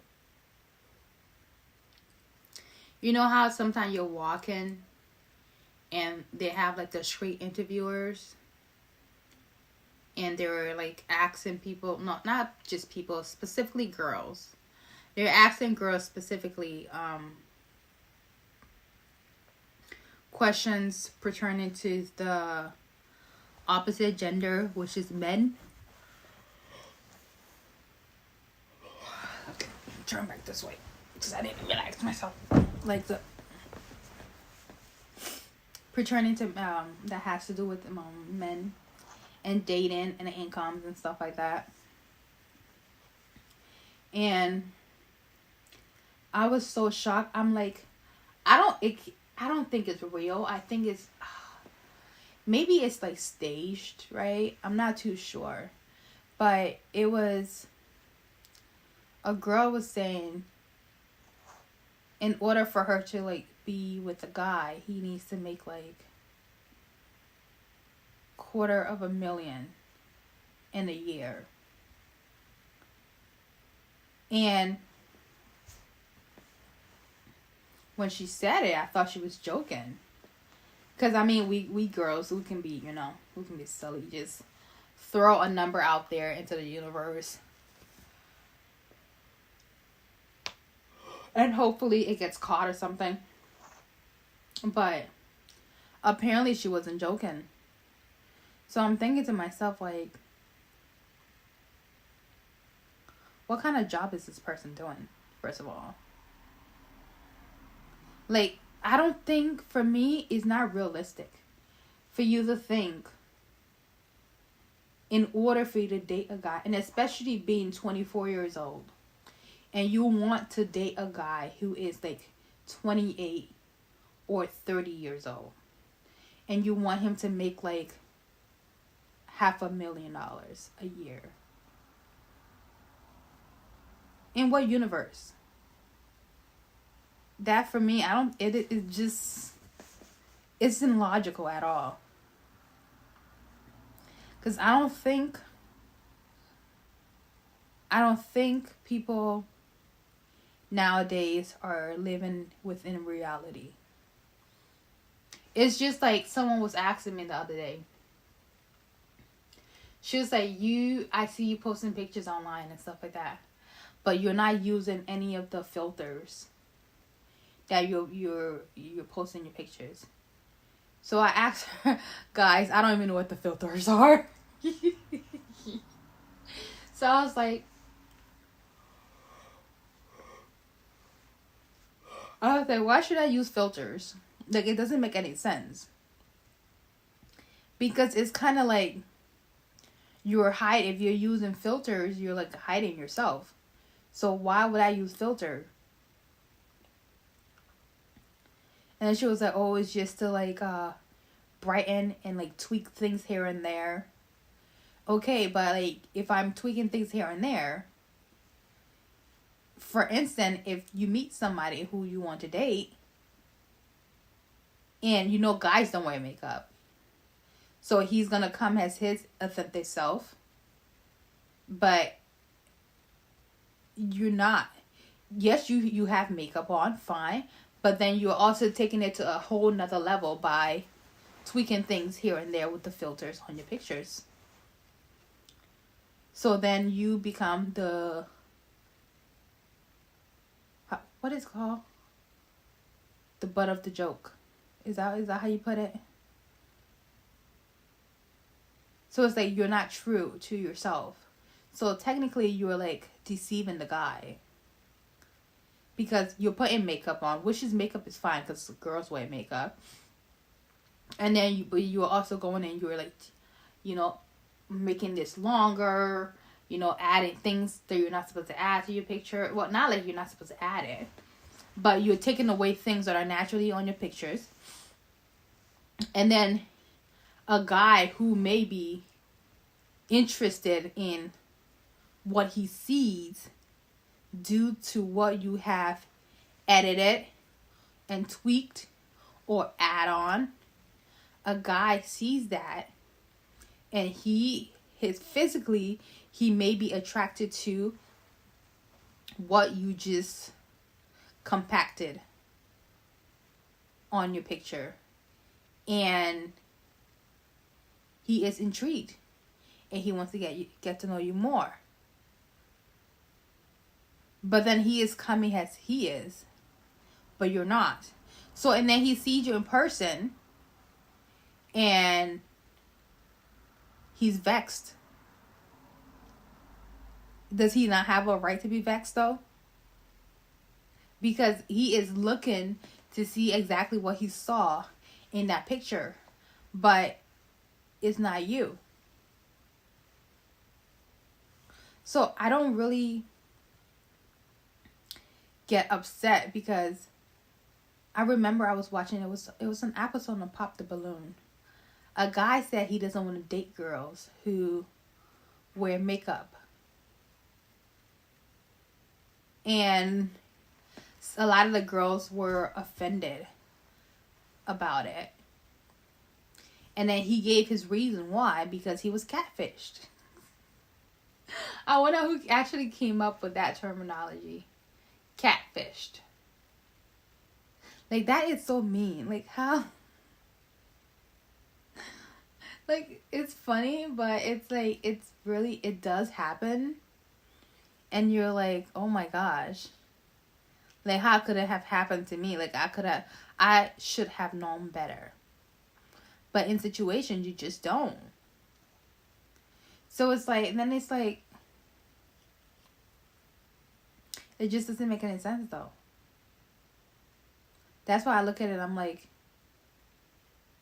you are a girl, you're in your 20s. If you want somebody's son who is like 28 or 30 years of age to be making $500,000, she didn't even say she didn't even say like $200, not $200, $250,000 or even $100,000. She wants $500,000 a year. How many jobs can provide one individual with $500,000 a year? And especially not someone who is a famous star or someone who plays some sort of sports. So I just look at it as, doesn't make any sense to think that there's like possible to have that. It just doesn't, to me at least.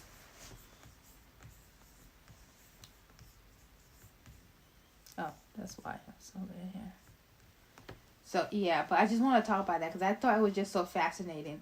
Like, accent, and she was so serious. Like, her tone was firm, and he made sure to ask her again. Like, and she still said $500,000 a year. Like, what are you... Like, for me, I feel like we have lost touch with reality, especially with the social media stuff. Absolutely lost touch with reality. And it's so sad that we have. Because it's like, it's not every day you meet someone who makes that amount. That person couldn't be your average Joe. Or even if they were, they have to be hiding their identity. I don't know, guys. I just feel like we need to be humbled again. Because you can't expect. And I'm thinking to myself, I'm like, I have 3 boys. 3 handsome boys. And can you imagine one of them dealing with this foolishness? Like, I couldn't imagine, like, one of my kids dealing with, you know, a girl telling him you have to make $500,000 a year in order for me to date you. She didn't even say maintain a family. Or, you know, maybe like have like 5 or 7 kids. Like, try to maintain that with that amount of money. But she said in order for her to date. Like, I know I'm not the only one who's losing my mind. Like, I'm like, people have several, you know, how you call it? Screw loose up in their brains that needs to be tightened up. Oh my gosh. It's just so sad how things are, though. Really, really sad.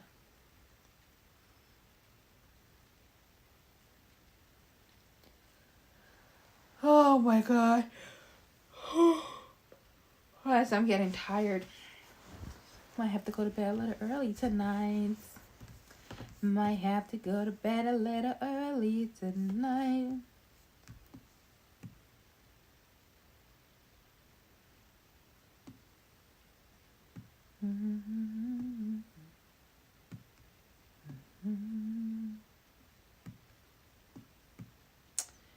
But yeah, we're just here. I'm just trying to stay awake for a little longer. If we can stay on here for, let's see, I want to try to stay on here for a bit, but that doesn't seem like that's going to be the case because my eyes are going.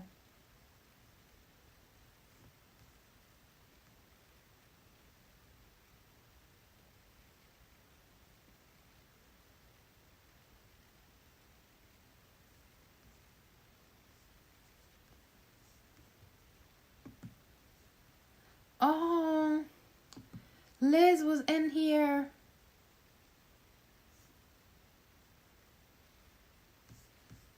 Oh, I missed her.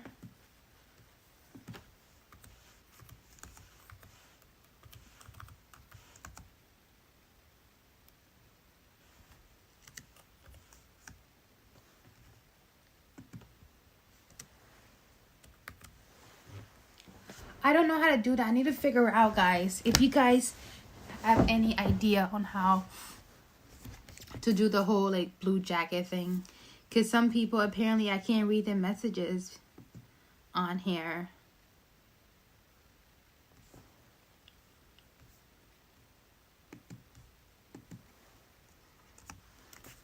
I just text her back.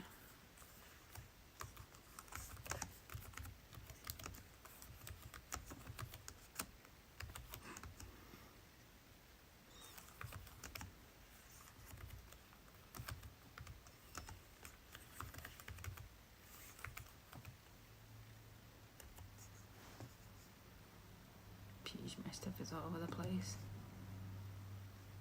There we go.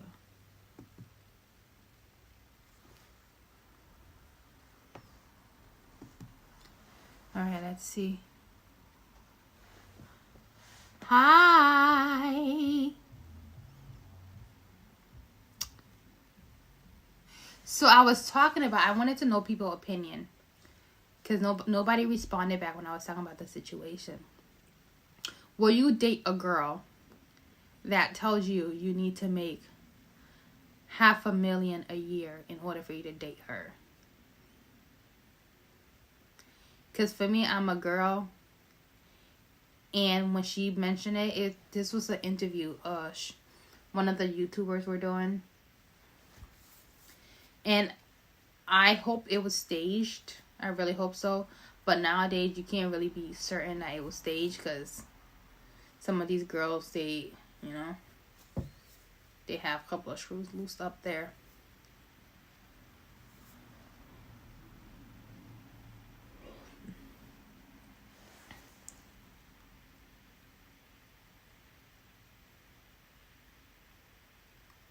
Who left you?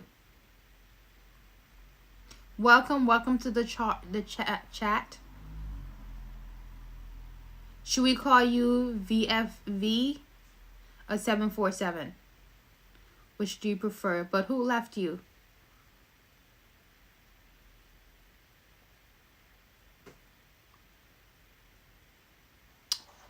Do I don't think so. Mark, who's that person? Oh, your girlfriend. How long were you together with her for? Damn, that sucks.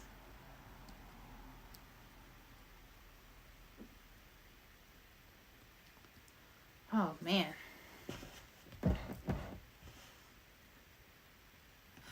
Oh, SS. Oh, now I know who you're talking about. Yes. I think I have like one or two of his songs. But I wasn't really a big fan of his. He was very talented.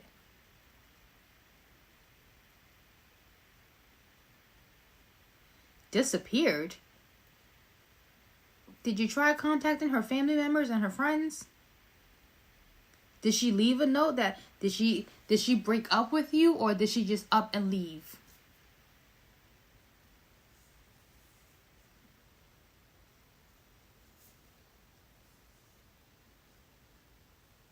Dang. That's brutal.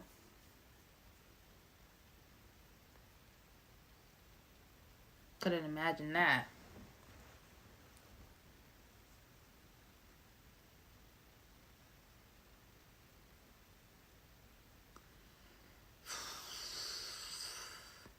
You don't have any children with this person, do you?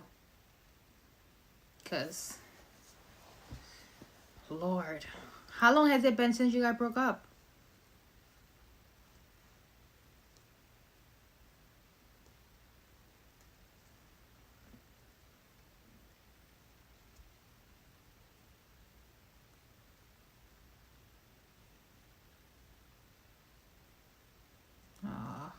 That's hard. Relationships.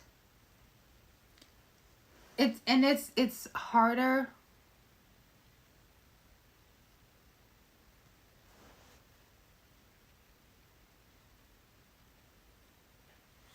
And it's harder because 3 months ago. So you're definitely gonna take it hard. It's sad and harder, especially if you're in a relationship and one person is way more invested in the relationship than the other person is.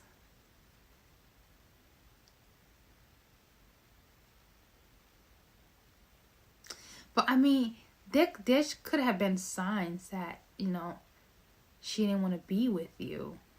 Did you see anything at all?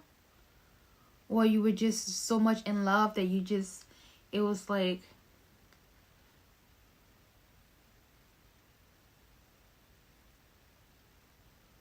oh, don't say that now. If she left you and broke your heart, she wasn't your all in all. She wasn't. So you can't say that. You can't be so dependent on a person where at the point of you're going to lose yourself. So you really can't do that.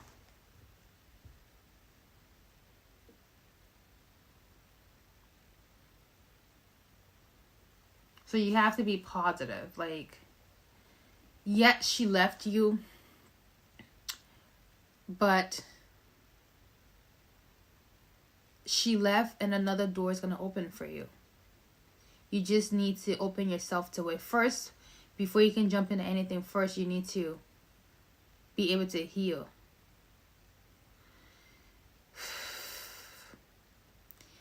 I would say talking about it is doing something right now.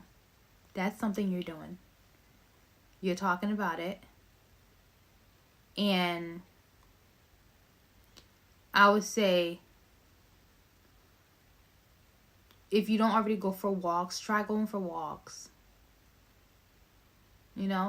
Try to sort of... You're a shy guy. I understand. I can be shy too sometimes. I'll say, if you're going for a walk, you don't technically need to go for a walk with anyone.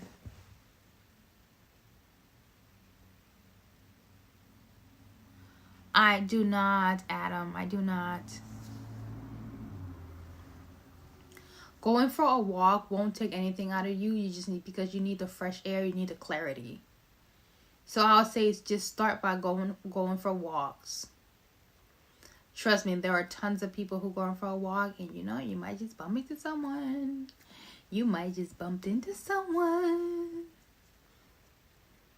But I would definitely recommend going for a walk because it is so helpful. God, it is so, oh my God, it's refreshing to be going for walks. So I said just start by going for walks. And then,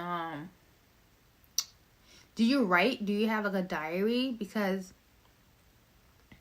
sometimes it is good to like let out Oh, you know something else that works too? Get a piece of paper. Write down, like, let out all your grievances. So get 2 pages. One letter, write down all your grievances. Another letter, write down all the things that you think the reason why she doesn't deserve you.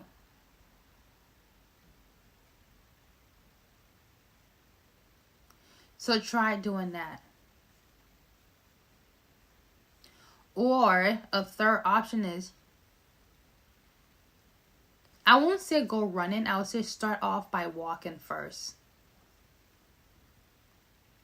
Because you need to have that clarity.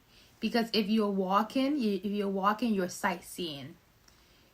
So probably I would say, if you live around places where others can go hiking, I would say go for a hike or go for a long walk around your community and just open your eyes to like different possibilities, because there's so many in the world, so many different scenarios and so many different possibilities.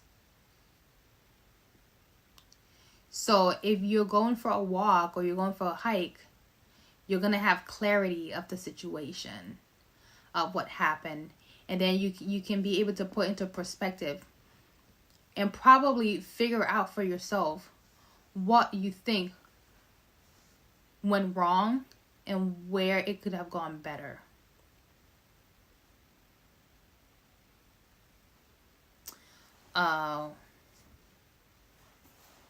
Yeah, that's gonna be a tough one. Do you like to read?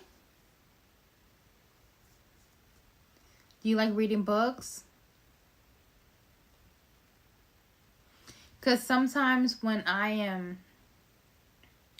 feeling lost and just downcasted, what I do is I read.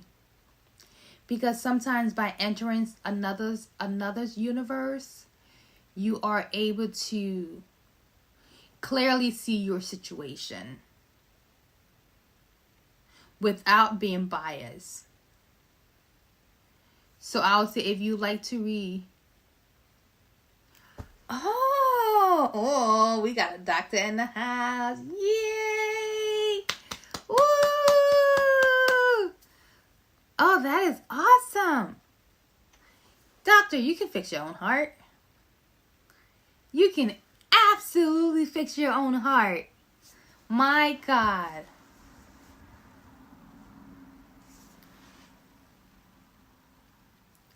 Sorry, I'm learning how to do the hearts, guys. There you go. I gave you a heart. Thank you. But I'll say, because for me, I look at it as when we're reading a book. Oh, perfect. When you're reading a book, it's like your mind takes you to, well, for me now, if I'm reading a book, I am sort of like a fly on the wall in their lives. And I'm able to see everything that is happening. And then I'm also able to evaluate my situation that I'm going through from that angle. And it will share a little bit of clarity on the situation. Thank you. I appreciate it. I am 32. I am 32 years old. So it definitely helps. It does help a lot. If you're able, because for me, I escape, like, I like entering through different universes, through books, through different stories, and it's refreshing, guys. It really is. Because then some people like to drink when they're worried about stuff or they're frustrated. I don't drink. I don't take any alcohol, nothing like that. Oh, thank you, Lord. Thank you very much. Well, I appreciate it. I'm also a mom of 3. I have 3 boys. So, but it's good to have that escape. I look at books as going on an adventure with the characters in there and being able to escape alongside them.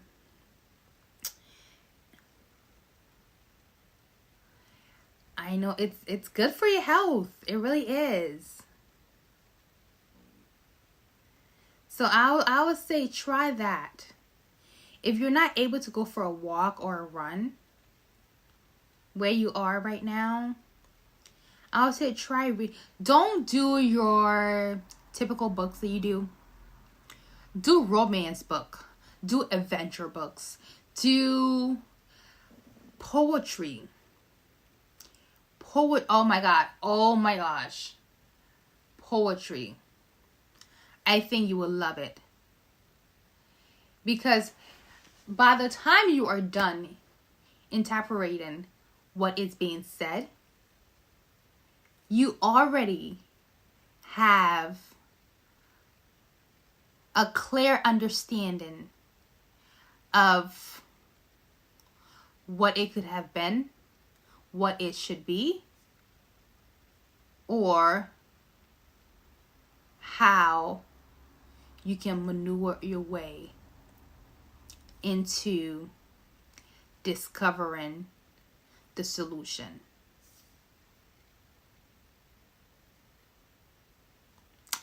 Don't say that. Don't say that. I've always loved nice and kind guys. And for me, I've always just wanted that. I believe in fairy tales. So yeah, even though I'm older, guys. Yeah. I never stop. I still have all my fairy tale books, guys. All of it. All the Grimms, all the Cinderellas, I have all of it. The complete fairy tales. So I have different versions of it. I would speak for myself. I love nice guys. And I've always wanted someone who would understand me, not be criticized, be loving, respectful, take my opinions into consideration, someone that not technically be best friends with, but someone who will share a space and have an open, clear communication role going and be consistent, but also share the same moral values, goals, and what else? And there's one more, I just forgot what it is. But I won't say absolute love, because you can get carried away with love and you can do stupid stuff being carried away with love. You can lose yourself without even realizing it. Somebody else can use that to take advantage of you. And lastly, if the love fades and goes away because you both are changing and growing, because we get together, it's not going to be the same forever. You are going to be growing. You're not going to stay the same people. So what's going to happen if you're growing, but then this person that you're both here decides to go this way? It goes this way. What's going to happen? So I would say have love, but not just base the relationship on that solely. Because if that fails, the relationship is over. Or if the person leaves, then it's there are some girls like me. There are. For me, I'm just I think that's the reason why I had it like hard growing up. Especially one of the reasons why I didn't really, I would say, date black guys.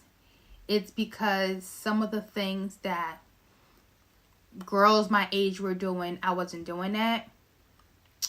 And the way in which they will say things or interact, I wasn't doing that, or I wasn't thinking. I didn't have that same mindset or mentality. So I was always kind of like considered the boring, weird, nerdy girl. So, and that stuck with me for a long time. And I think that's why I just...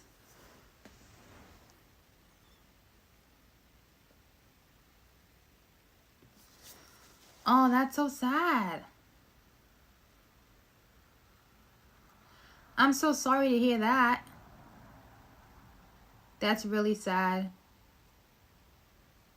Man. And that's one thing I've realized as we get older.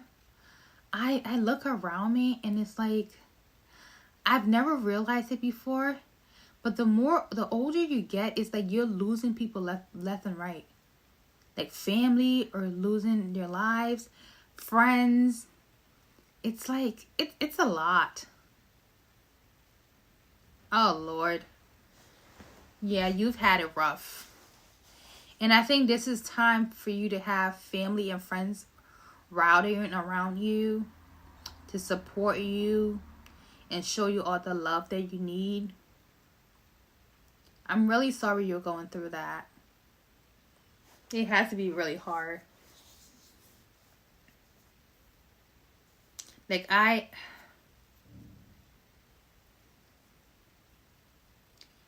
would say my first love, the person that completely showed me complete unconditioned love, died I think when I turned 21. Yeah, when I turned 21. Oh, okay.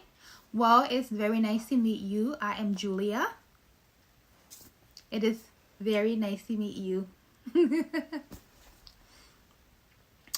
Yeah, so like that was my first, like, and he was my grandfather, guys. Like, my grandfather he was my world. And mind you, when I permanently came to live here, I didn't see him at all. But we were always still in communication because he was still back in Africa. But just how he was always there and how he took care of me when I was little. Like, he was practically like my best friend. So it was so hard. Like, when I lost him at 21, like, I was like heartbroken. And that's what my middle son, his name is Andre, because that's my grandfather's name. And I'm just like, yeah, I think that's, for me, I would say, that's the person that I know in my heart that no matter what I did, will correct me with love.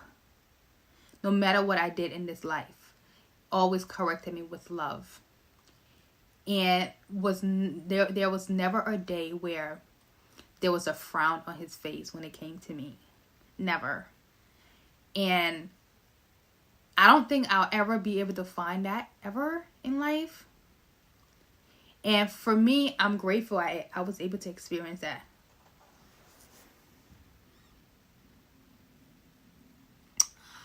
I do have Instagram. I do. But I'm never on Instagram, guys. Because I'm not really a social media person like that. I know you're going to say, but you're on YouTube. I know. I do YouTube and I do TikTok. But I'm not real on Instagram. I only got Instagram because My little sister convinced me to get Instagram because she said it was the it. So I was like, okay, I'm gonna oblige you, and we got the Instagram. But I'm not really on Instagram like that.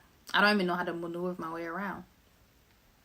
But I do go and give peeks and stuff, but I don't. I think my Instagram stuff is on there. But if you do, like, if you want to get in contact with me, no, I'm not. If you do want to get in contact with me, like if you need someone to talk to, I think on my bio thing, I have I think the WhatsApp thing on there. And I also have like my email address thing on there too for the channel. So we can do that. This fruit fly is getting on my nerves because it keeps going like this. And like this. Keeps going back and forth. So annoying. So I'm just like, oh my gosh. So yeah, my grandfather, like, I'm just happy I was able to experience such a love like that. Because not many people get to experience that. Like, my mom loves me in her own way. Because she does things here. Like, yesterday she just surprised me. She just showed up. I think my mom and I are the same. Hi. Francisco, hi. Oh, Stephanie is back. I think my mom and I, we're kind of like the same personality. We don't like people to be angry with us. We don't. We are kind of like, I think she's more of a people pleaser. I like to keep people happy, but not at the detriment of myself. I'm not doing that. And I think my mom is just now starting to learn that and to also stand up for herself. So I think we are, we are one in a kind. Like, we are, like, the same. So, like, there's things she's discovering about herself, too. Like, definitely, like, she loves me in her own way. Because yesterday she showed up with, like, food. She cooks because when she cooks and gives people food, that makes her happy.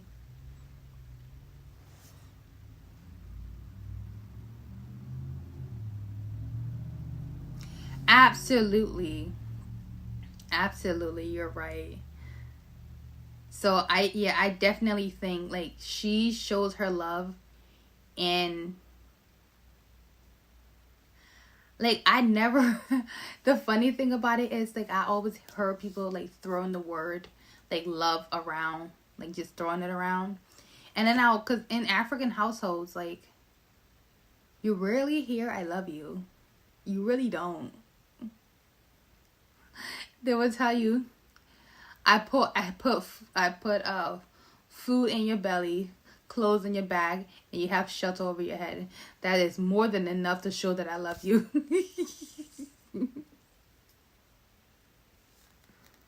That's really, really good. And keep up the good work. But definitely stay in contact. Definitely stay in contact. Like, you can find, like, if you go on my bio stuff, you'll find all the information you need. Even under this video, there are the things that you need to, if you want to stay in contact with me. Because I created a WhatsApp page for this, for our YouTube channel. So, that would be helpful. But it is just so crazy. So crazy. But yeah, I'm lucky. Like I felt so blessed that I was at least able to experience unconditional love. Oh, I don't know. He said, "How can I find my soulmate?" You're asking the wrong person. Are you not listening to what I'm saying? You need to find someone that you are compatible with. Someone that understands you and you understand the person. Because I don't know if the soulmate thing is for everyone. That's the thing about it. Because one minute someone would say, especially the generation we're in, they would say, I'm trying to find my soulmate. And then to find someone and they think they're madly in love with that person and that person is their soulmate. And then something happened and then that person is no longer their soulmate. So I don't know, to be honest with you. With me, I would say compatibility. If compatibility, sorry, couldn't even say the word properly.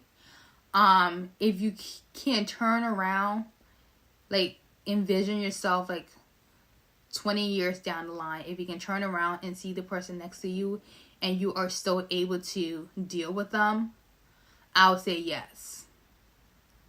That person is your partner for life. I say a partner for life. But soulmate, I don't know. I don't know, guys. I don't know about soulmate.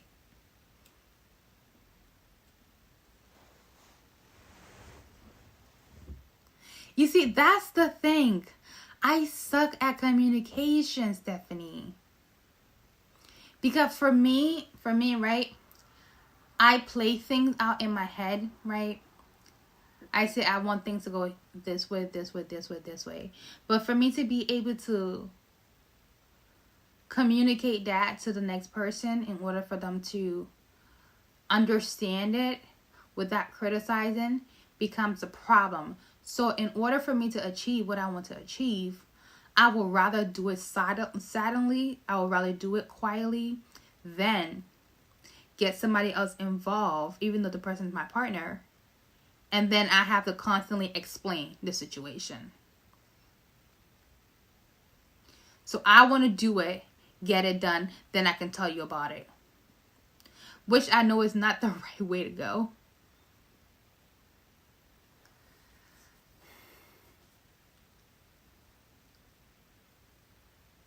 I don't know. Stephanie, do you have any advice for him?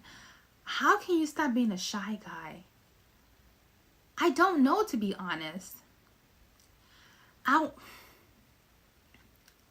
won't encourage you to stop being you. Because then I would feel like you are just putting a mask on. For me, I think the right person, you will find the right person when it's time. Just don't rush it. Like, yes, you are going through a heartbreak right now and all these tragic things are happening around you. But you need to give yourself time to heal and to understand yourself. Don't try to jump into something else without healing properly. Because you have just gotten out of a relationship where she just up and dipped. Dipped means left. She just upped and left.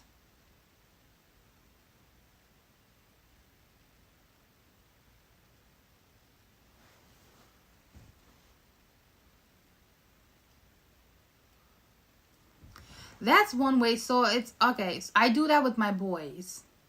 I didn't know that's how you can stop yourself from being shy. Because I do that with my little boys. I didn't know that. Because I do that with my boys anyways. Because I want them to build like good self-esteem. So as little as they are, I do that with them.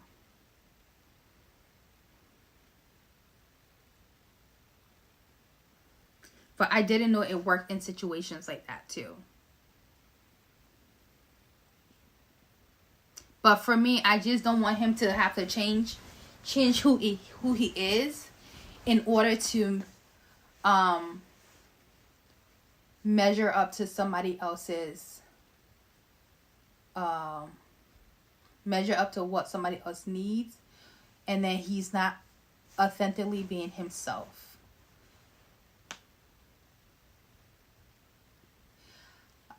Don't say that.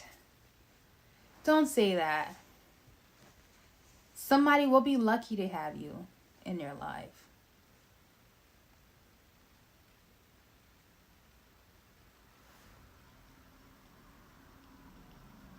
Because if you don't believe in yourself, nobody else is going to believe in you. You need to be able to take those bold steps on your own. because you don't want to constantly have an anchor. You want to be able to stand firm and do all those things on your own. So at the end of the day, if the anchor that is helping you is no longer there, you can maneuver your way around the world by yourself. You can stand firmly and believe in who you are. It's good to be kind. I mean, being mean doesn't pay. It doesn't really. Like, I'll consider being mean, if you're being mean to someone, as a reflection of your character. Like, I'm not.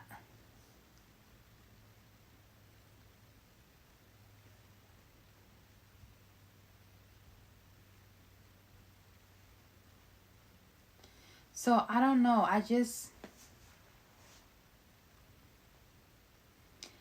just keep being yourself.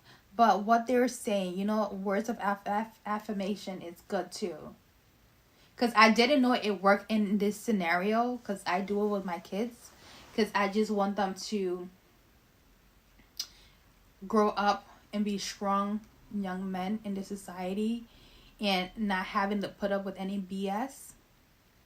And especially with the way I see girls are treating guys these days. I don't want my children to be pushover to anyone. I don't. So that's why I make sure that they understand, they're able to understand who they are, and they can stand firmly and believe in who they are without anyone else is telling them otherwise.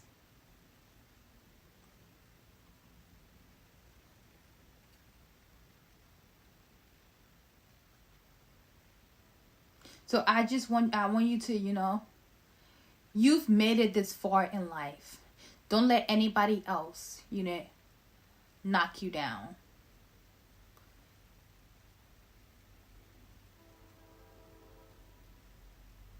Look at that. Everybody's giving you good answers. Everyone is here, to support each other. It's good to have people around who are willing to listen and give advice. But then you also need to be able to implement those advices that they're given to you. Not just listen to it, but be able to take it and then put it to use. Because if you're not doing that,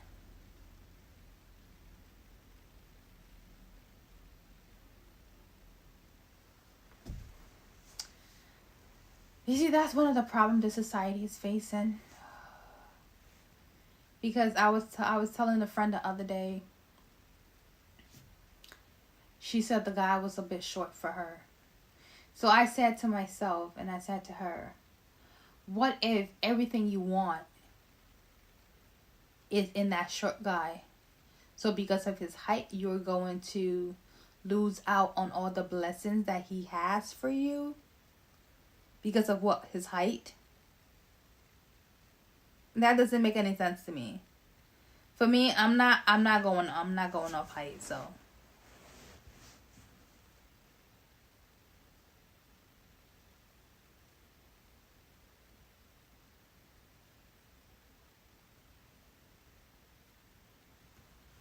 So, I mean, Stephanie is giving some good information. I think definitely try to just build yourself up where you're at a place where no one can, have the power to tear you down or make you feel inferior. You don't want that.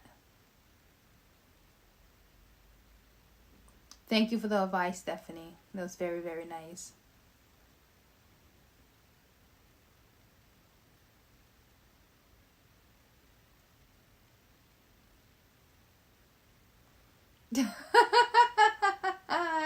Because girls like to be taken care of. You said what? This guy. Ah, Lord have mercy. Girls like to be taken care of. That's why they're like.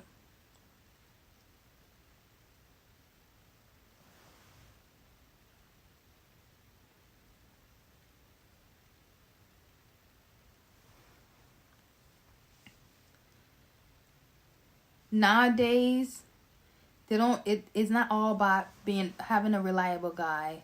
Baby Yoda is about the money. The girls are looking for the money. If you don't have the money, they're not paying you any attention. But that's not it. That doesn't apply to all girls. A few of them, because nowadays that's taken over. They are all about the money. What can you provide for them? What can you give?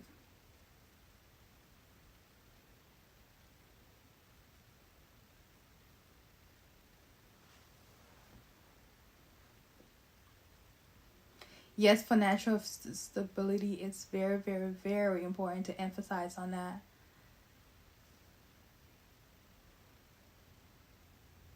But it also has to be like a give and take situation. It can't just be one-sided because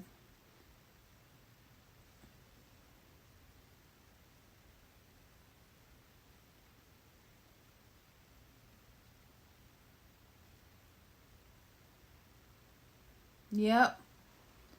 Yep, it does. But the thing about it is, Baby Yoda, a lot of these girls nowadays that are coming up and saying, they want a guy to make $500,000, like I was saying earlier. These girls are more vocal out on the internet and out in public, and they are making the good girls, look like, how do I put it? They're making it seem like there is no good girls. That every girl is after their money, even though that's not true. So they're giving all the ladies bad reputation. Like a couple of months ago, there was this whole thing going around with what restaurants should a guy take you on the first date. And some girls were putting out a list of restaurants that they don't want to go to for their first dates. And I'm like, and I was reading through the list, and I'm like, this is. Oh, they're sleeping. It is 12:56 a.m. over here. They are out. They've been sleeping for hours now. Yeah, so it's like the girls getting out a list of restaurants they don't want to go to and stuff. And I looked at that list. I'm like, this is ridiculous. I'm like, what in the world are these girls thinking? Like, is it a competition out here? It's not a competition. If you like somebody, go to where it is affordable. Oh my gosh. Is it PM or AM? That's so stuff like that will put a bad rep on a lot of the ladies out here. And it's just unfair because it's like maybe like 20% of the ladies that are doing that. But then all the other guys are looking at everyone and like, oh, so that's what you want. No, it's not what I want. Just because she wants it and she wants it doesn't mean that's what I want. So it's like we're all getting a bad reputation because of them.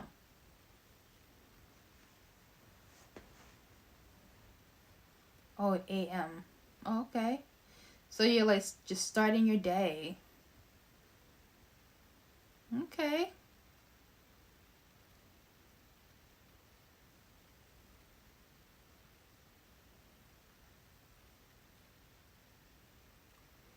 So, I mean, I just look at the whole situation and that's why I was really, really, really hoping that my cousins will find like good girls where, that will understand them. And I'm just so happy that they did.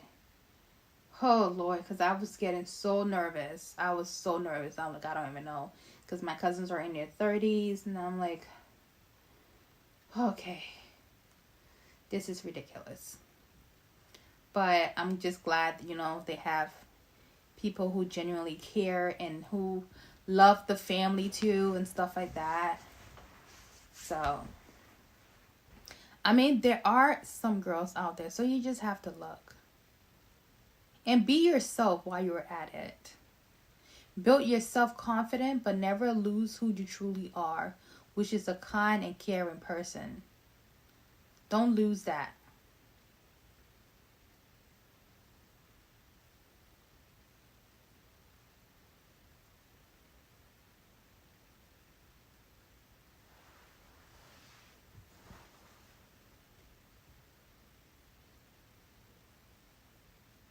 Oh, sheesh. Man, it's...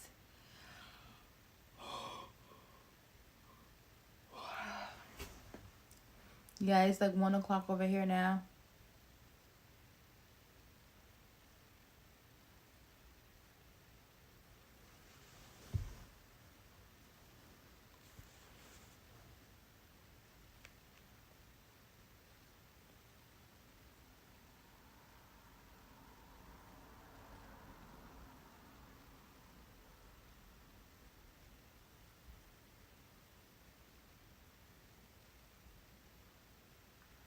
Yeah, it is what it is. It's just...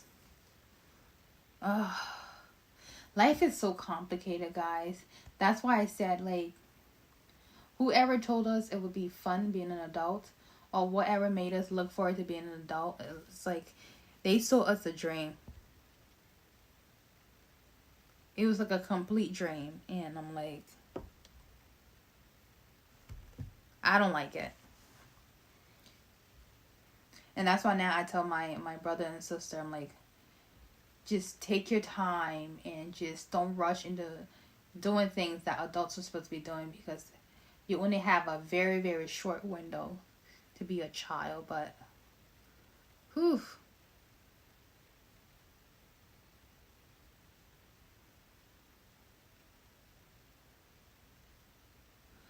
Oh, no. That's not good. Did you eat something you're not supposed to eat?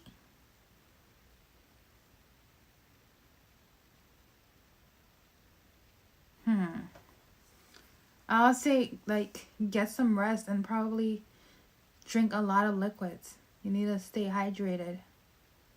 Drink lots and lots of liquid.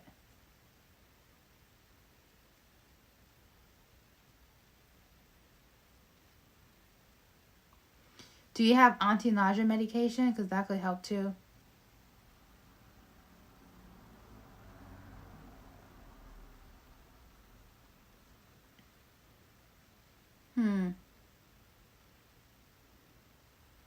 You wouldn't be pregnant, would you?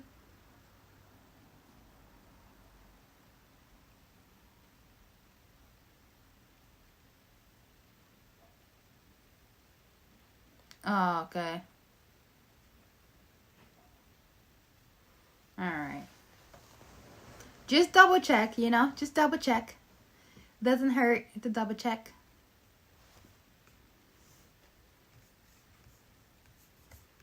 Double check and see.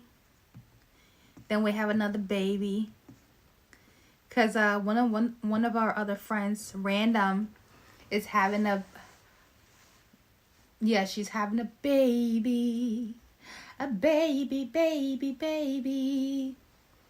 And we're so happy.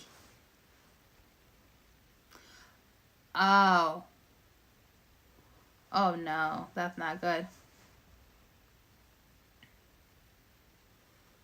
I know for me, I have like I have bad cramps for the time of that month.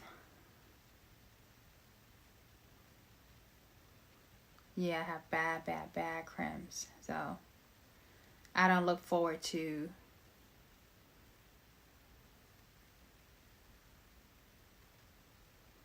Ooh.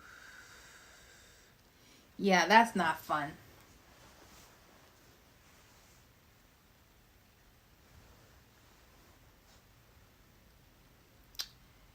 So, I mean, oh my gosh. I hope everything works out, because it's...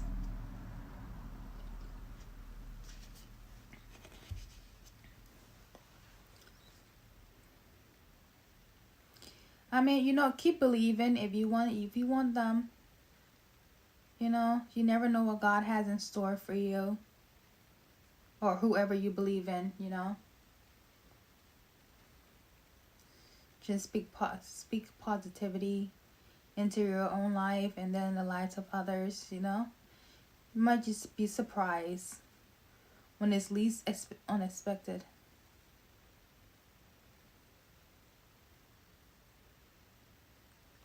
Yeah, I love kids too. I do. I'm just so blessed with the ones I have. cherish every moment with them. That's why I try as much to take videos, pictures, and just cherish the moments that we have, because Lord, they grow so fast. Oh my gosh, they really grow fast. And I get to the point where I'm just like, I cannot believe this.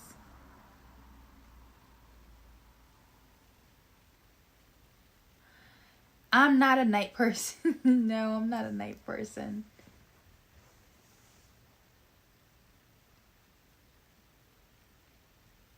Oh, okay. Oh, I'm so sorry to hear that, Stephanie. I have a 7-year-old, a 3-year-old, and I have a 7-month-old. Yeah, I have 3 boys. 3 handsome. I call them my little rats. If you watched the Rugrats when you were little, you will understand what I'm talking about. Call them my little rats. Hi, hola. Hey, you made it a little earlier today. All right, Stephanie, I hope you feel better. I really, really hope you feel better.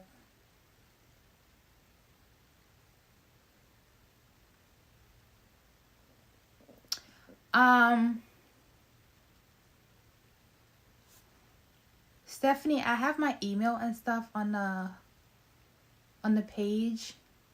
If you could just email me, I would like to stay in contact and make sure you're okay.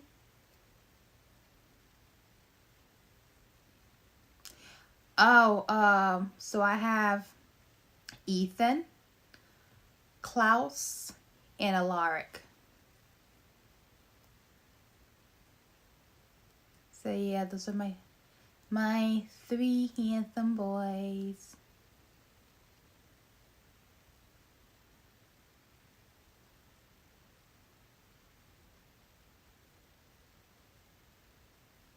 Okay, all right. I hope you feel better. And I hope someone's going to be there with you. Please feel better, okay?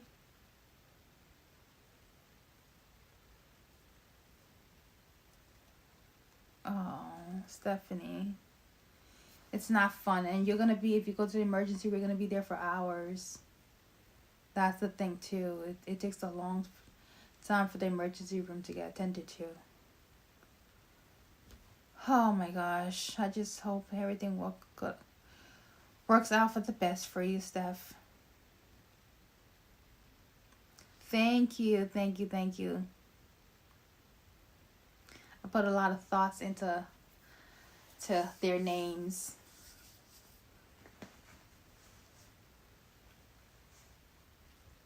Have a good night, Steph.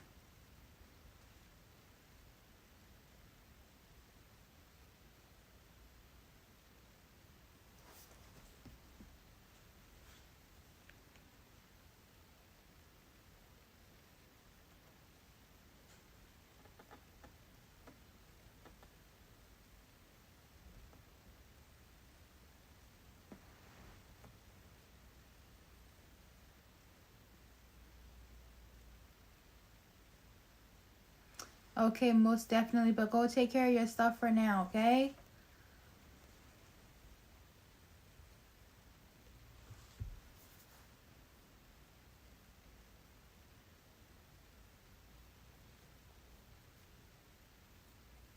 Oh my god, I hope she feels better. Sucks. But guys, I'm gonna be logging off because I need to get some sleep. I need to get a little one ready for bed. Not for bed. I need to get the little one snacks and stuff ready for school tomorrow. Well, yeah. Because my son friends are gonna be they're gonna be doing they're gonna be coming here in the morning now so they can take the bus with him. So I have to be up early because their parents are going to be dropping them off here. So I have to be up early to let them in.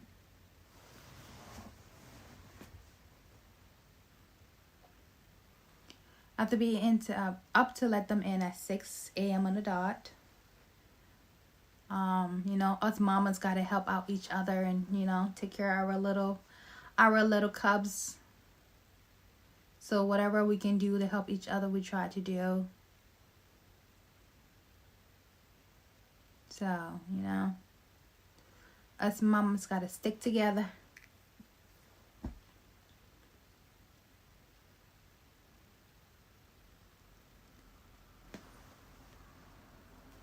Oh, Chief, hi. I call my son Chief. Hi from Texas. Hi. Hope you're well tonight.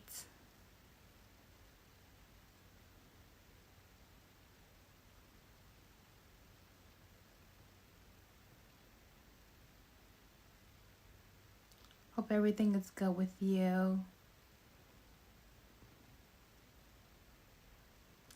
Yeah, so I'm going to have to be going so I can just gather myself for tomorrow. Thank you so much.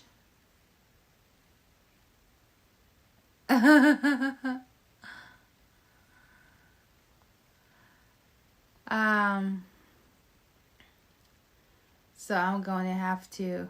Wait, are you a chef?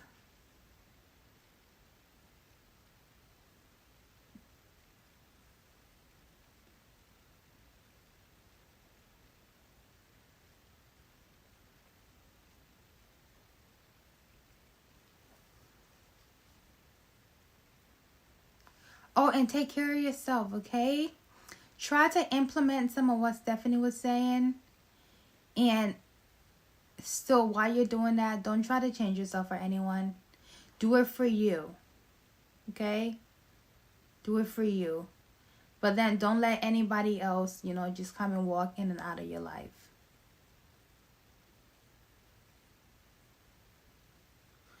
Oh, okay.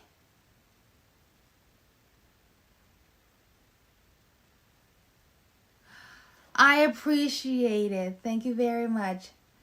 All right, I'm still learning how to do the hearts. Thank you. I appreciate it. You guys have a beautiful night. You all, thank you for tuning in tonight. Thank you, thank you, thank you, thank you, thank you. I appreciate it. Mama Bear is going to be leaving now because I have to go make sure that I am good for tomorrow morning and the little ones too. You know something? We will be making meat pies tomorrow.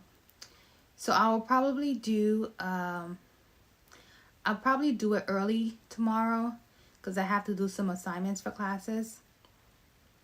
So I'll probably do it early tomorrow, maybe around, tomorrow's Wednesday. So I'll probably do it around 12. Yeah, I'll probably do it around 12. Thank you so much, Chef, for coming through. I appreciate you. You stepped in here, and I appreciate it. So at least you made it. You made the cut. Thank you. I hope you all have a beautiful, beautiful night. May you have beautiful dreams as you sleep. May no harm come your way. May you be shielded and protected always. May whatever you lay your hands on turn into positivity. And whoever you come across, whoever you come across in your life, may they be a blessing upon you and themselves.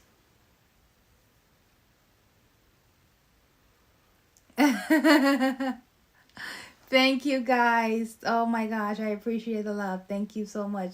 You guys have a beautiful night. Tomorrow when I'm making the meat pie, you will see the dogs running around and not the birds, because the birds are going to try to eat the meat pies. You see the dogs, and then you see my middle kid in the last one. So thank you guys. Thank you. I appreciate it. All have a good night. You all have a beautiful night. And I will see you tomorrow. Bye, everyone.